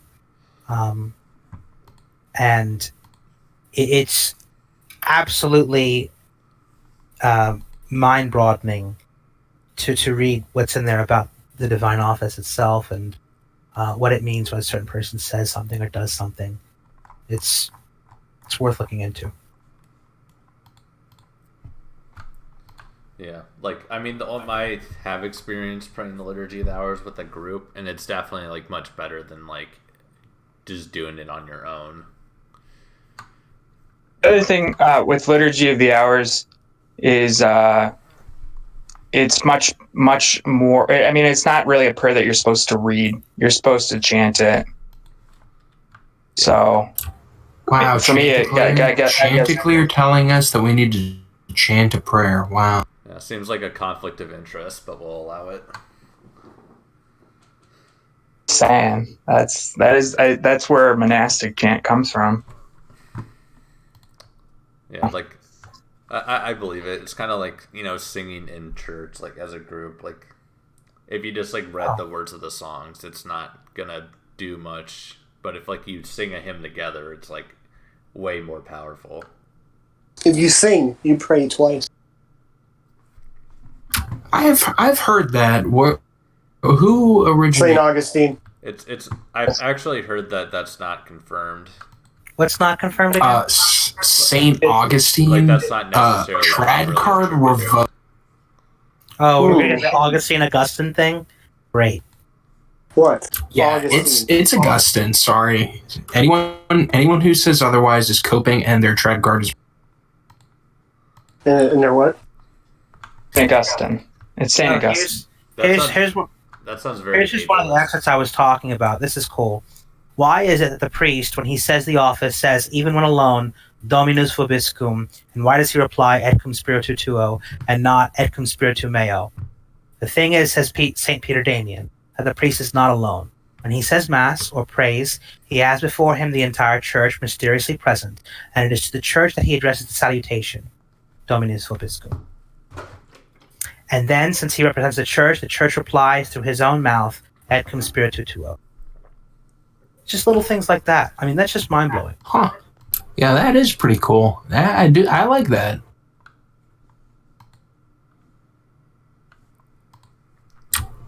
The things you You find. know, I was. I'm sorry. No, go ahead. I'm done. No, I was just gonna say. I don't know if I shared this. Just anecdotal. The idea of the Latin prayers. Was working this weekend. Work went over. It was like 4:15 when I got out on Sunday. Probably an hour or 2 hours longer than it should have been.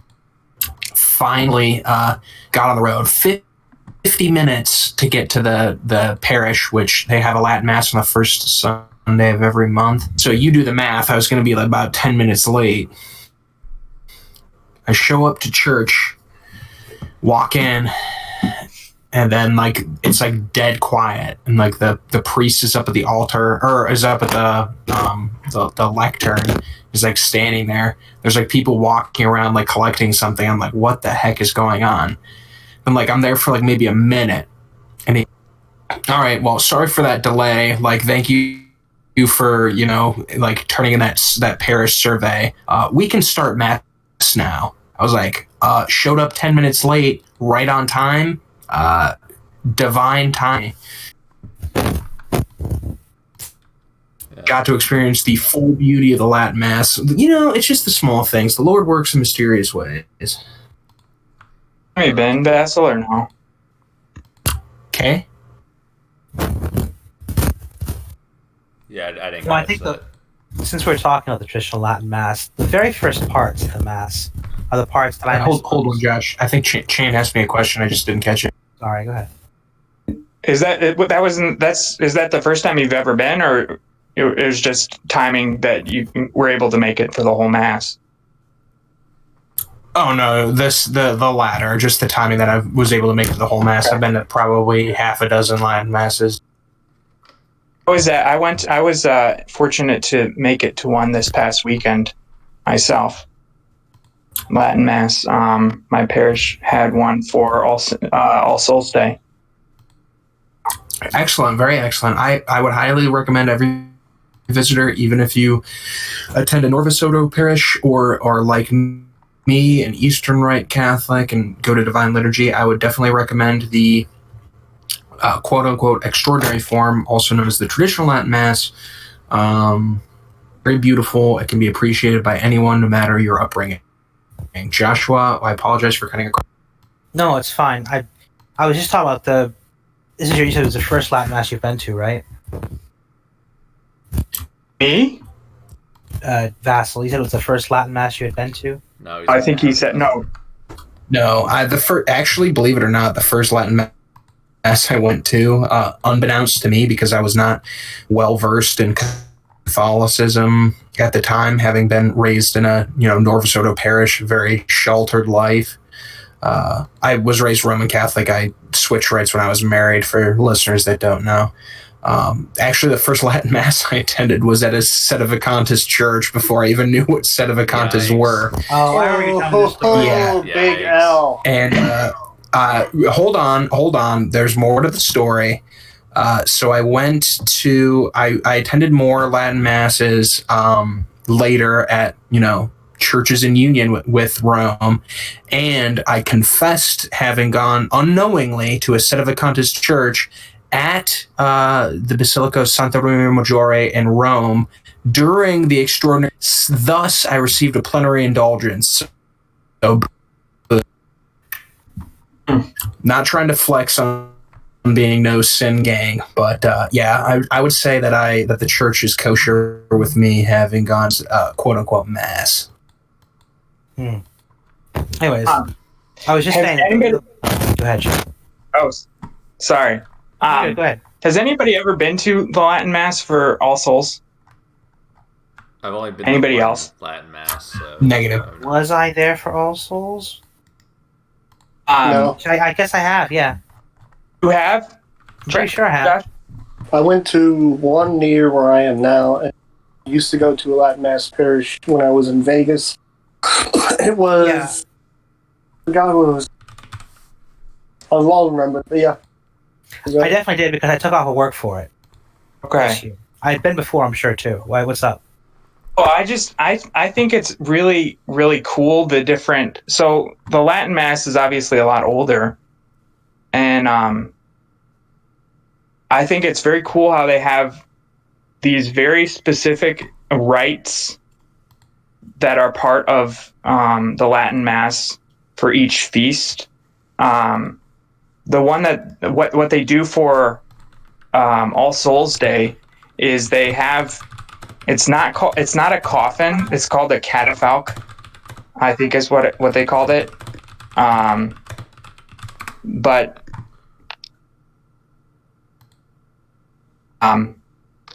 it looks like it looks just like a coffin. You know how like when you go to a funeral mass, they have a coffin there up by the altar. They had that when we came in with 6 candles around it, and then it was basically, it wasn't a coffin though, it was just an empty box standing in for the relatives that we had come to pray for.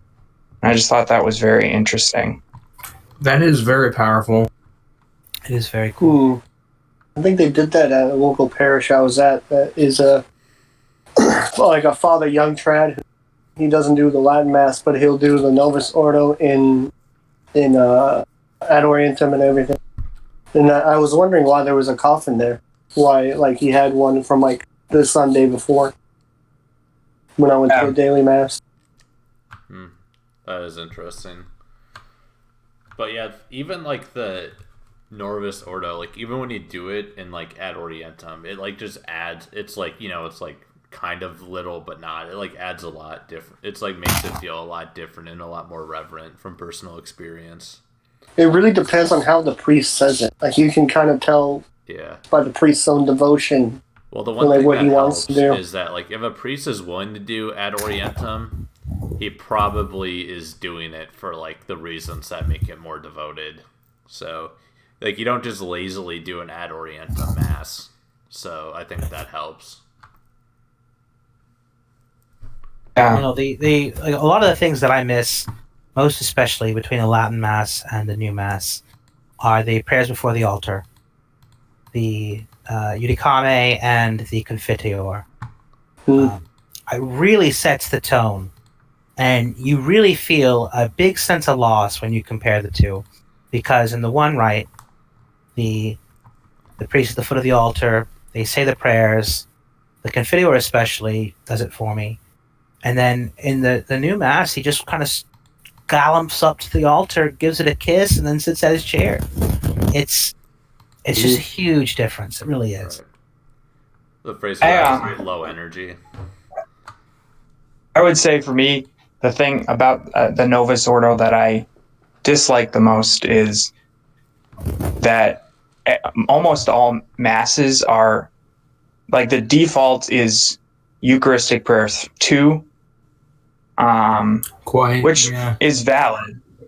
That's the super short one that was based on the anaphora of I can't remember his name, but it's based on a very early church prayer that was written by an anti-pope. Send down your spirit like the dew fall. That one. That's the one. Isn't that Bugnini? That one. Yeah, like the dew fall. That's the one. It's just very short, and it doesn't. I don't think it has the elements of. I don't think the focus of it is more like, oh, this is a communal meal. It's a very Protestant. I mean, it's not a full understanding of it. Right? Yeah, it's a Protestant weakened down version of the idea of the Eucharist. Well, none of the extra Eucharistic prayers that were added really do compare to the canon, do they? I mean, the more I read it, the canon is just one of the most beautiful things I have ever read. It really is incredible. The other thing about it, and if you compare, like, there's the stated intention of adding 3 additional Eucharistic prayers in, like, the standard rotation and then a bunch of other ones was, oh, well, we're expanding the tradition, we're going back to our roots, blah, blah, blah.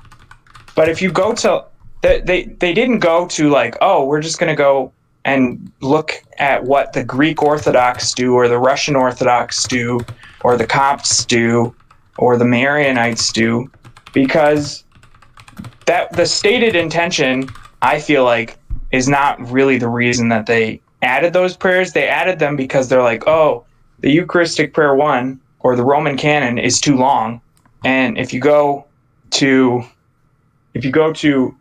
all the other rites, the orthos, they're just as long or longer. So it wouldn't have fulfilled what they were looking for in adding other prayers if the other prayers were long. They wanted a short prayer. No, even they like kind of- the whole early church excuse really is an excuse. I mean, the canon was pretty much relatively untouched for 1,500 years at least. It's not as if it was, apostolic tradition. I mean, the prayer that they say at the Latin Mass comes to us from the apostles, and you can see that by comparing it to the prayers of all the other Orthodox rites. I mean, yes, there's some minor differences, but they're apostolic tradition. You know. Yep. Right. So. Right. So I'm gonna kind of end this point real quick. We got a caller waiting, so we got reactionary economist on the line. Chant, if you want to stay with us, you're more than welcome to for the rest of the show if you want. But yeah, reactionary economist, you're on the line. What do you want to talk about? I don't know. Yeah. I just thought I would jump in and see how you guys are doing. Yeah, I just want to get on the action. That's understandable. How are Yeah. you? How are you doing, bud? Doing fine, man. Just what's your favorite devotion? Yeah, just about that. oh man, I've really gotten back into wearing my scapulars. So that's something I've really enjoyed lately, and it's what's really helped me out is what it's really helped me with is like remembering to go to confession and being mindful about avoiding sin and stuff like that, because I remember it's there and I'm like, wait a minute, and it's kind of a weird thing where in my head I'm like, okay, I want to wear my scapular, and if I don't go to confession often enough, or if I don't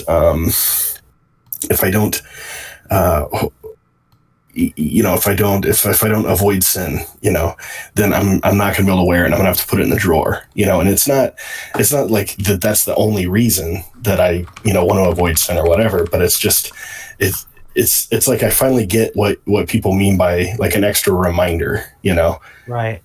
It's funny you mentioned that, because I just read yesterday about someone who was very similar. I don't know if you have heard of Talleyrand, but he was a pretty big figure in the French Revolution time period. And he had a deathbed conversion. And when the priest asked him, what led you to seek me out to confess, he pointed to a scapular on his heart that the priest hadn't seen before that. And Wow. it was It's crazy. the scapular that reminded him to do that. It's crazy. Yeah. I posted it on Twitter. It's really interesting because Talleyrand's a very important figure in history. Wasn't there a pope from like the 13th century who had right after the appearance of Our Lady of Mount Carmel and all that, like there was the pope, like the next pope or whatever, they exhumed him, I don't know, like in the 19th century, and he was wearing a scapular. Not sure.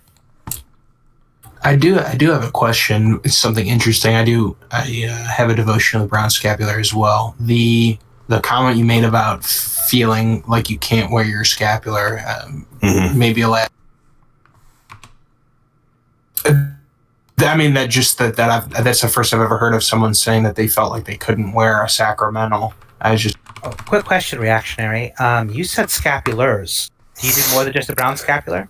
Yeah, I wear the green scapular. I converted in 2007, and no one in my family is Catholic. I mean, my wife and my kids are Catholic, but my parents and my siblings and my whole family is not Catholic, and so it's I wear the green scapular too. So I wear brown and green.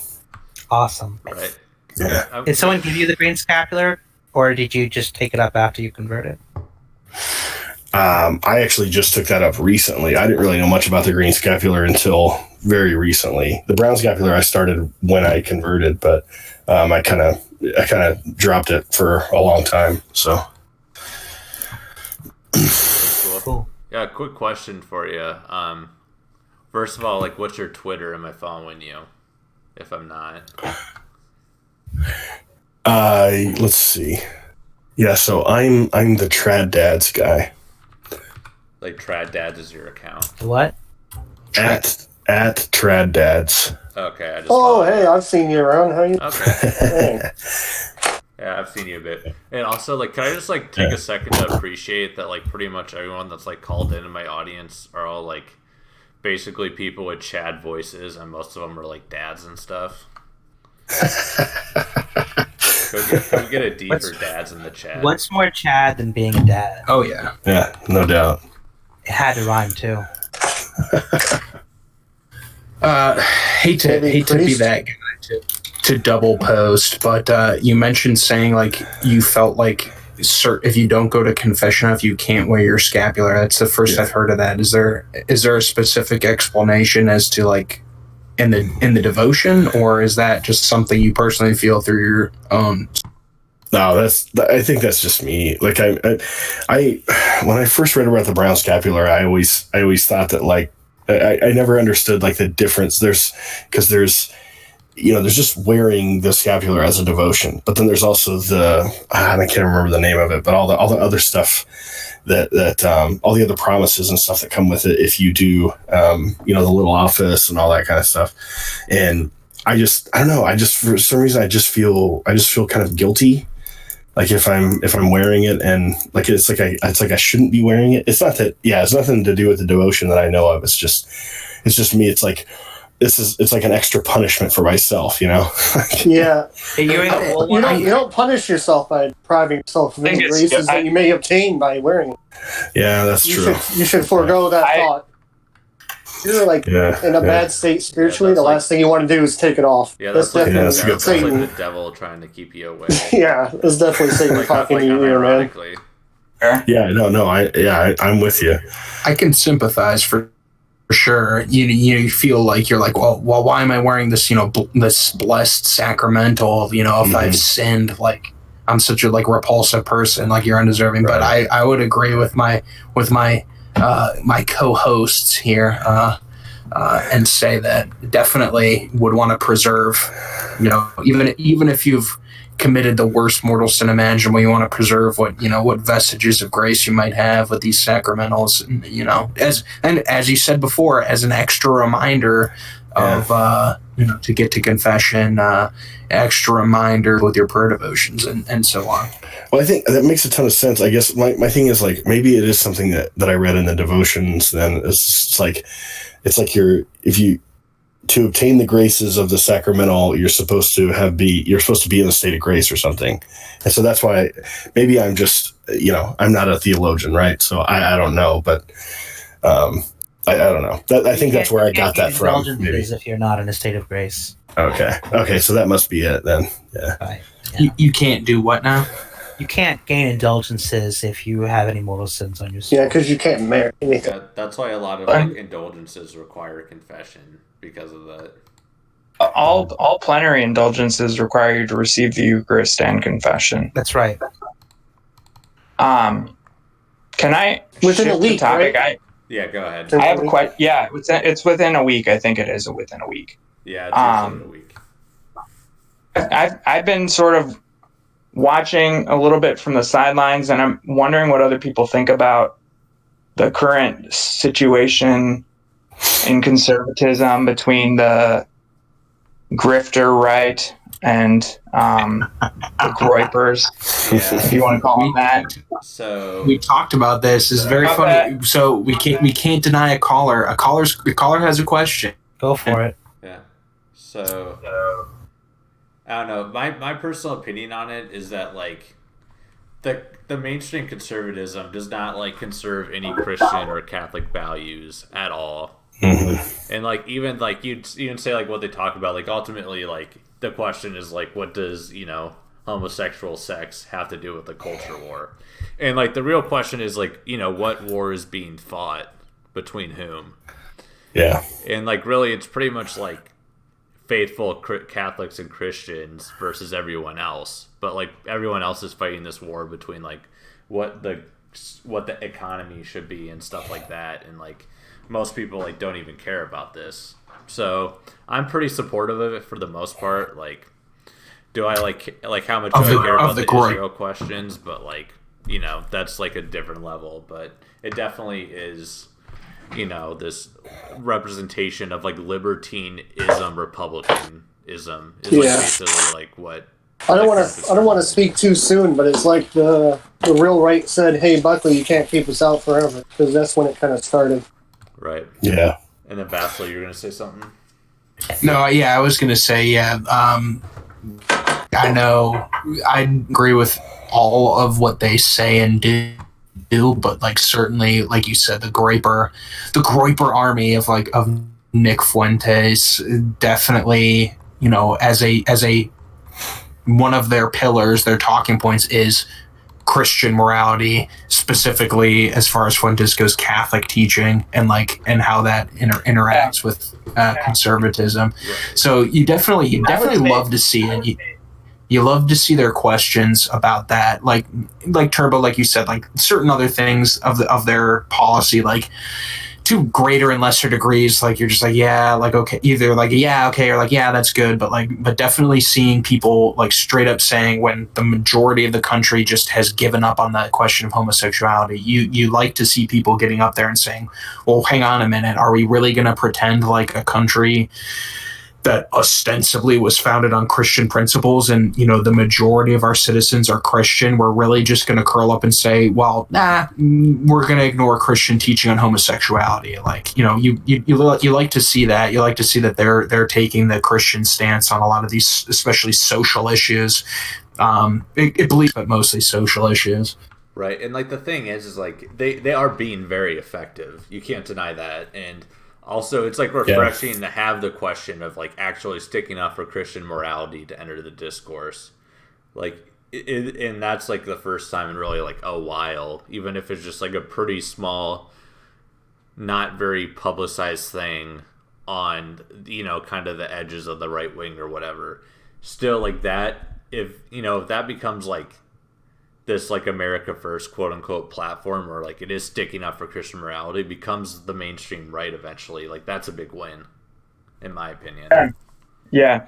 And I would say, you know, I'm not like a huge Nick Fuentes follower or anything. I listen to his podcast or whatever sometimes. But I definitely think he's genuine about his Catholic faith. And I know there are people who question that. And, you know, the other thing is, as far as like the foreign policy stuff goes, I think some of his stuff that is just causing people to freak out is just typical edgy Twitter people being that way. He's just doing that persona as a YouTube video person instead of, you know, a Twitter poster. I don't really think he's. I'm not sure. But it reads to me as like edgy and ironic, that kind of stuff. And then if you look at some of the things that he brings up, it's like, actually, I was just watching this video clip from the Joe Rogan Experience or whatever Ben Shapiro was on, and not only did he say on this, did Ben Shapiro tell Joe Rogan, I think Jesus was just a rebellious Jew who got what was coming to him or something like that. From the Romans. Then he went on to say, because Joe Rogan's like, well, what are you guys like? Do you believe in miracles? Like, and like, do you believe in the resurrection? He's like, no. And he's like, well, what about miracles? Aren't there some of those in like the Old Testament? And Ben Shapiro was like, well, yeah, I mean, there's the parting of the sea. And I'm like, what do you think happened? And he's like, I'm going to go with the Maimonidean explanation for that. the Bible says that there was a strong wind from the east. So that there's a naturalistic explanation for what happened. It's like I was after watching this, I was like, wait, do you believe? Does like Ben Shapiro actually believe there is such a thing as a miracle? Because the Bible then goes on to say that God cast Pharaoh and his horses and chariots into the sea and drowned them, and there's that whole next chapter of the Bible is Israel praising God for rescuing them and defeating the Egyptian army. He rejects low God. Just out of curiosity, has anyone here read the Guide for the Perplexed? I have not. Is that all that Maimonides has written? That's all that I know. I mean, I know he had a strong influence on Aquinas. Okay. I don't know about any specific I'm back, besides that. and I wanted to talk about. Did anybody want to? I was gonna say just commenting on Shapiro, not specific to that, but mostly his credibility, certainly as far as the conservative movement, and it strikes a chord home with Christians. This is something B-Dubs on Twitter. I don't know. People should follow him. He's got like the St. Michael the Archangel, like blue tinted Avi. It's at B-Dub 1776. Yeah, great account. My oldest mutual follow him, but he pointed out, he noticed that in one of the planted questioners at his event, basically he said the only reason he was against children transitioning from like one sex to the other is because they can't give consent. Essentially, he said if you're over the age of 18, then it's totally fine, which just goes to show that, like you said, conservatism fails to conserve anything because he's already conceding transgenderism. Right, and like that's the thing is like I actually like lost a good amount of respect for Ben Shapiro through all of this, because I actually thought like, oh, Ben Shapiro is like an actually pretty smart guy, good debater, and like he would actually challenge people, and it's like, no, he planted questions, like he ignored any like actual challenging dissent, and like hell out of Nick Fuentes too. I mean, I don't know if any of you have followed the he was basically characterizing Nick Fuentes' position as what's that, the Persian guy, Sohab Amari. He was like conflating Sohab Amari and Nick Fuentes, and being like, oh well, these people are all upset about Drag Queen Story Hour and they're going after David French, and it's like, you're not even talking about Nick Fuentes, but you're kind of like just sandwiching in these talking points that you've already got drafted up or whatever. Well, then he also turns around and conflates Richard Spencer with Fuentes as well, which is the total non sequitur. This Groyper war is something that kind of has been going on is beyond just that one figure, Nick Fuentes. If you remember, he was just someone that was given a heads up before some people went up to ask questions, which was after he was kicked out. So obviously there were some of his fans. But this has kind of been boiling up for years. The people are tired of grift. The grifters destroyed the Tea Party movement. Like, if you remember, Glenn Beck was one of the people. Glenn Beck is controlling. Man. Definitely. People are just tired of grifting. Tired of. Let's point out someone else. And this will recenter the show back in the Catholic sphere. Is Matt Walsh is involved with this movement, and he was like pretty much on board with the Never Trump movement. What happened there? Now he's like, he is, and that's the thing. Ostensibly Catholic, he shows so much a lack of any kind of understanding, that still a willingness to speak on things. Right. I don't understand how he can.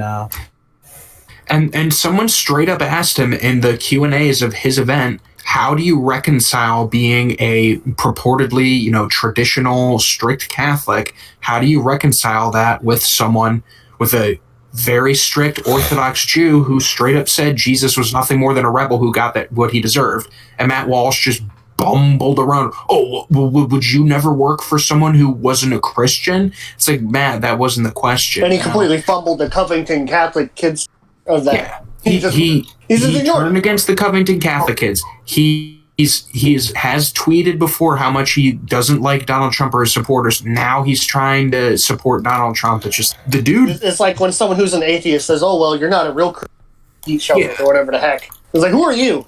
Yeah, okay, and here's like the thing about that. Oh, like you would work for someone that isn't a Catholic. It's like, okay, there's a difference between like the manager at McDonald's being an atheist and he just like, you know, maybe he says stuff on Facebook, but he's not like some big public advocate like pushing like anti-Christianity. Like there's a big difference. For one, Ben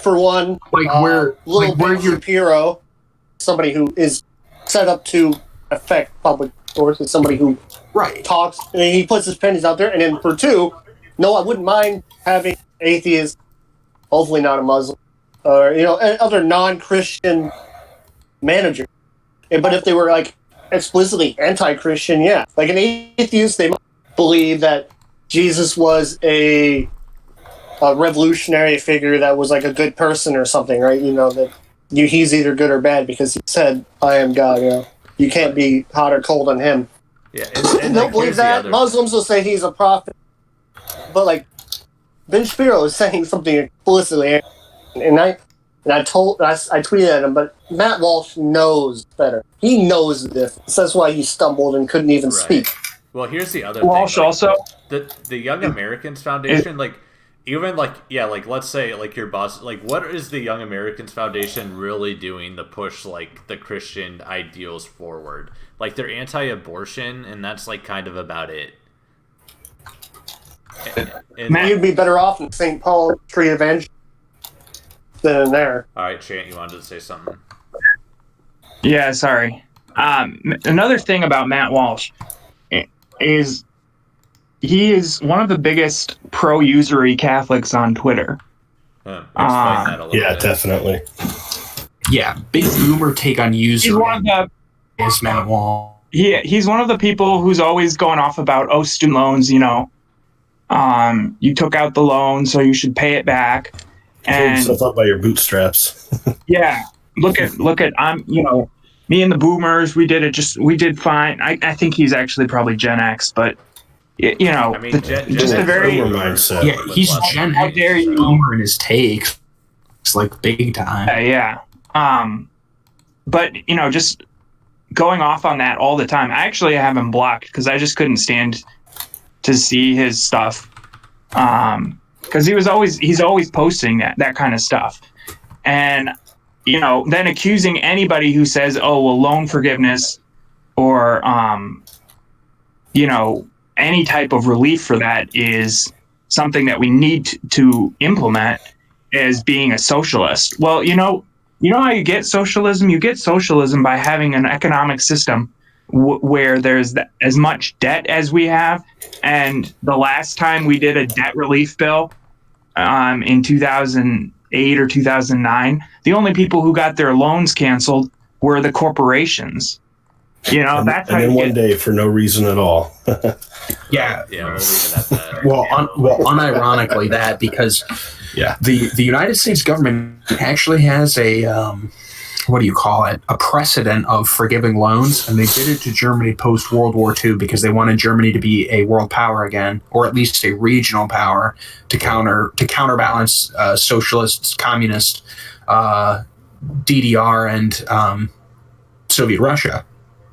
So the idea that we can't just cancel everyone's loans. What would happen to the economy? Well, I'll tell you what would happen to the economy. It would actually be quite stimulated as Germany's economy was post World War II.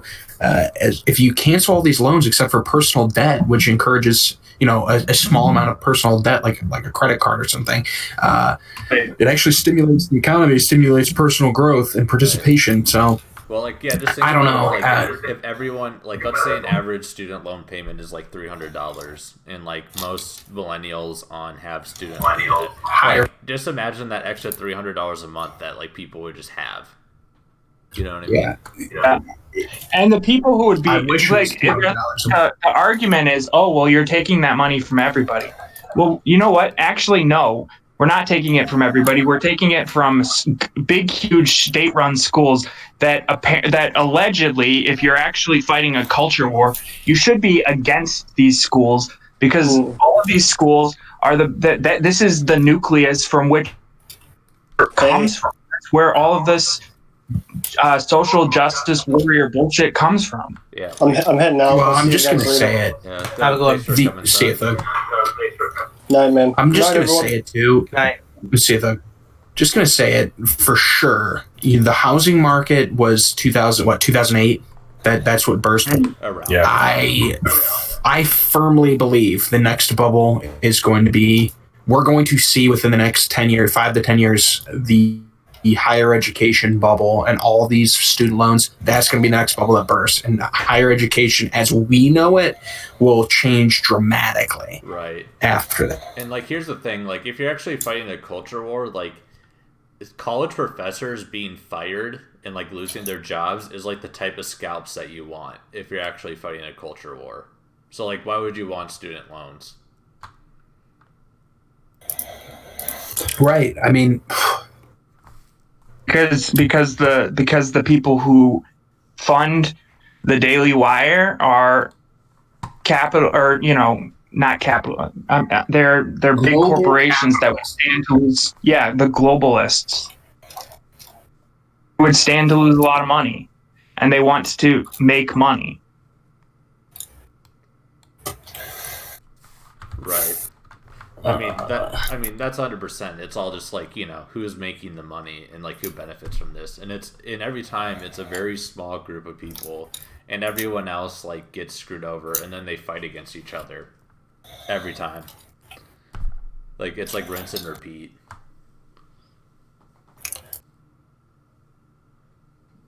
sorry, I'm just reading the chats. We actually have a few good ones a while back.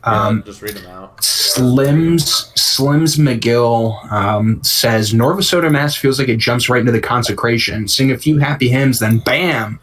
But TLM and traditional Mass and divine liturgy are proper.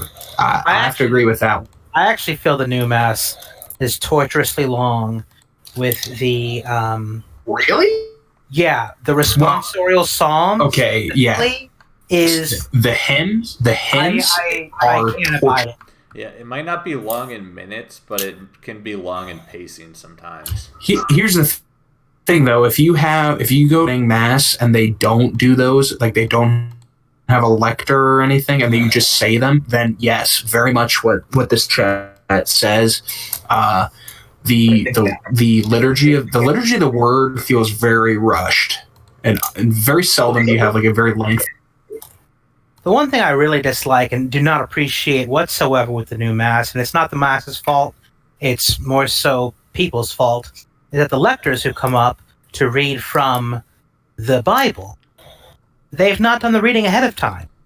So they don't speak properly because they're misreading the text, which ruins the whole point, I feel. I don't know. My biggest thing is, why do we have lectors in general? I agree. Couple weeks ago, there's this one point where the scripture said the refuse, and the guy up there said the refuse. And I'm like, what is this guy doing? I don't know why we tolerate it. That's probably just because they don't really know what the words are. I mean, honestly, the people that read at my parish, it's like they just don't even know what the word means. Like they've never pronounced the word in their life. Right, that's a big problem. They're just not educated enough to be able to read it.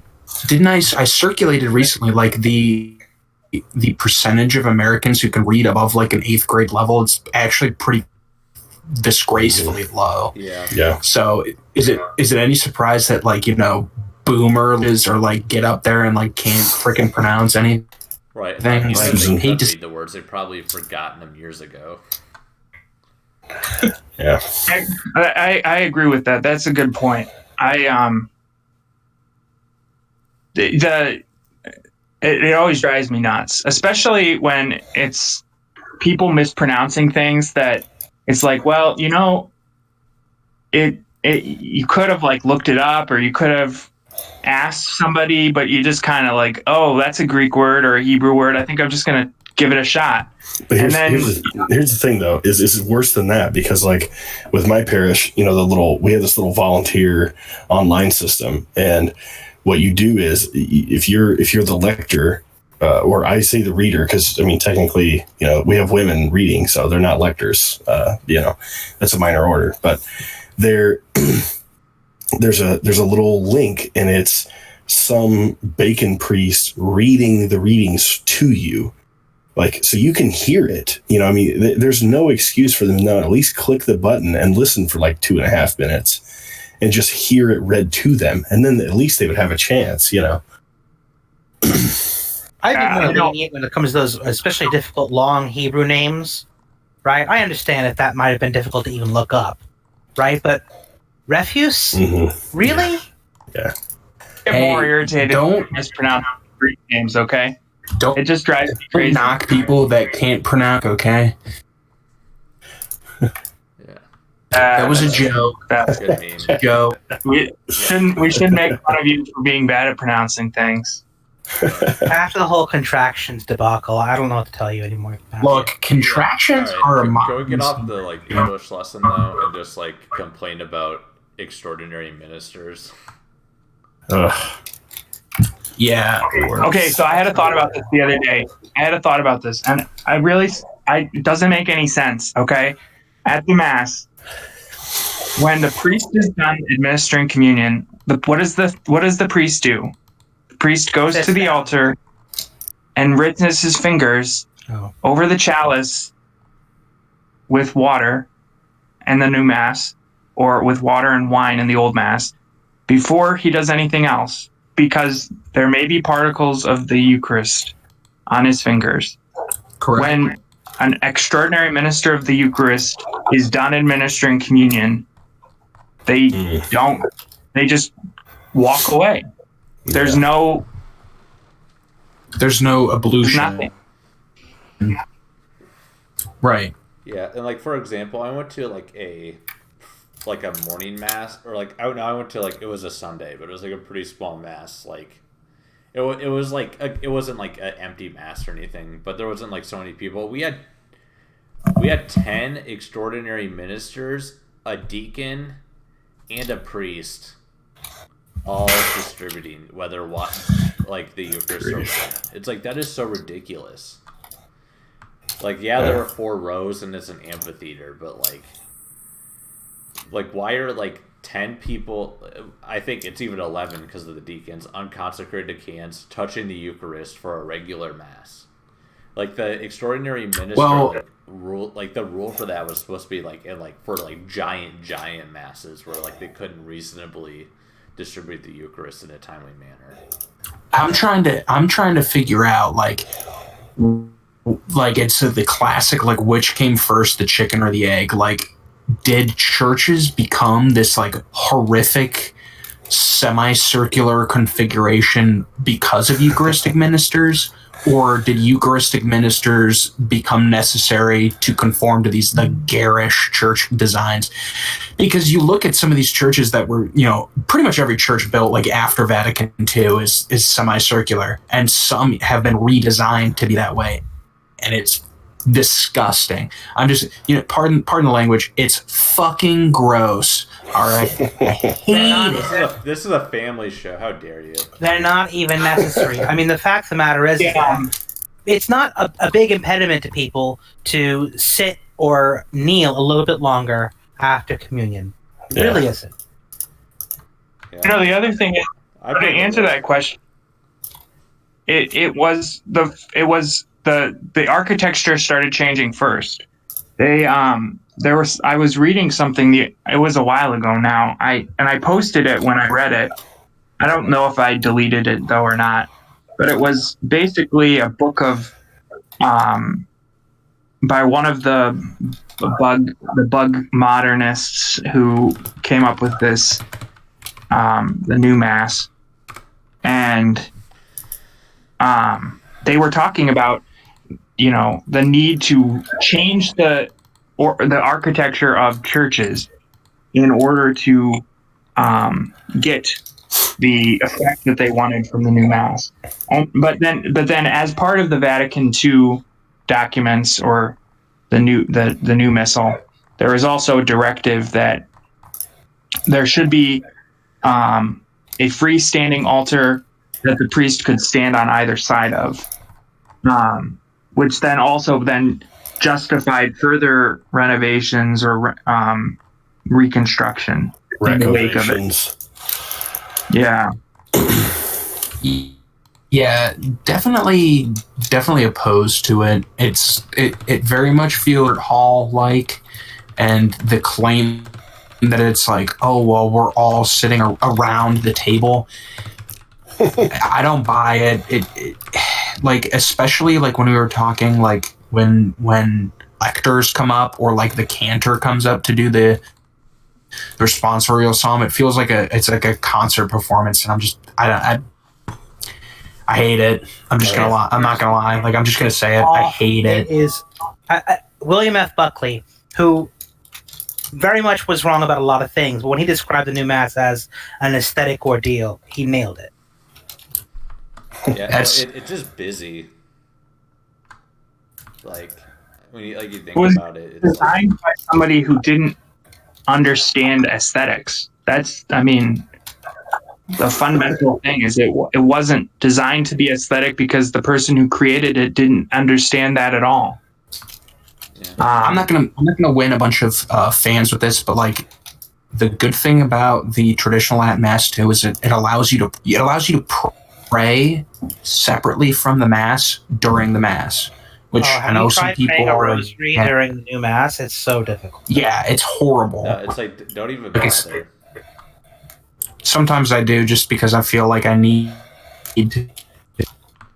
Yeah, like, did I ever tell you guys about? I do it because it keeps me away from the sign of peace. Yeah, like the holding hands during the Our Father. Have you ever told you about the time where I was at a church, which is funny enough, this isn't my normal parish, but it was the one where I had the 10 extraordinary ministers.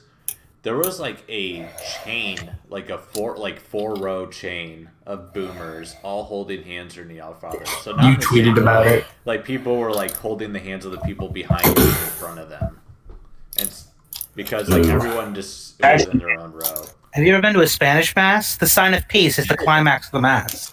People run across the church to shake hands with other people to say, "Hey, how you doing?" The sign of peace lasts like 10 minutes sometimes. It's ridiculous. It doesn't even exist in the old Mass. But I find the boomer thing more cringe, because at least like the Hispanic thing is like, all right, that's like their culture or whatever. Even though it's not really the Mass, it has some sort of basis. The boomers, when they start doing that, I want to go back to like when I was a kid growing up in Catholicism, and like pull out the old felt banners that they used to have hanging up there and be like, hey, remember this? You know.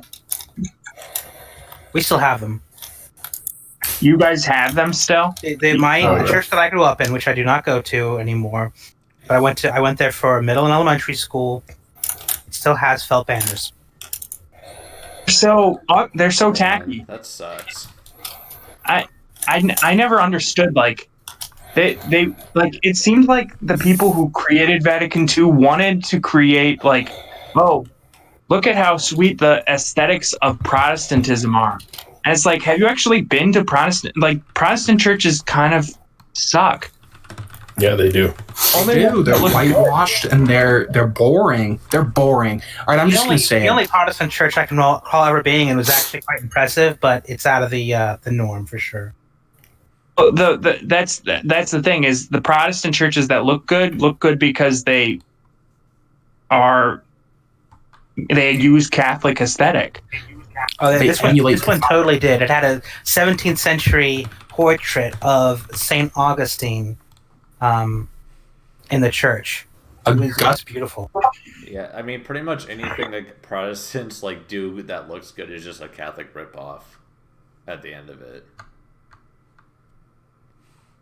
Like, they haven't invented anything new that is like, oh, Protestants, like, oh, this looks so good. Like, this aesthetic Protestant movement, like, totally just revolutionized how churches look like for the better.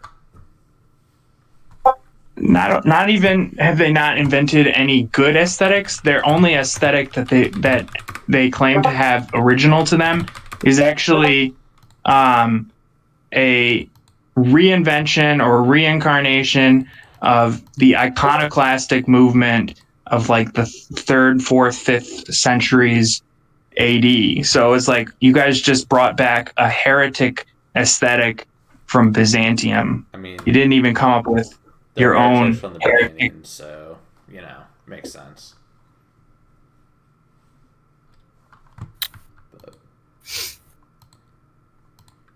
But yeah, that's the prot question answered on the show.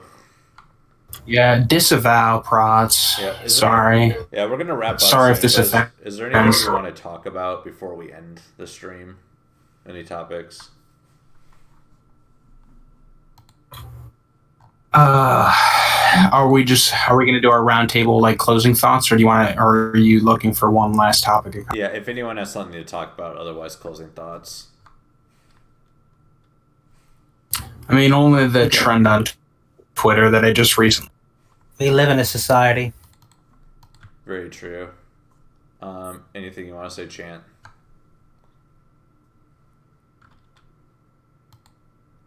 Like a closing thought, and for everyone to. Yeah, well, I'm just gonna wrap it up. Yeah, just thanks for everyone watching. Anyone that called in, we appreciate it. Or anyone that stuck in through most or all of the stream, you're the best. Follow everyone on Twitter. You can see it in the video image, the Twitter accounts. You can follow me at RCC Turbo. And yeah, just thanks. We really appreciate you. Keep the faith, pray the rosary, and have a good evening. Thanks.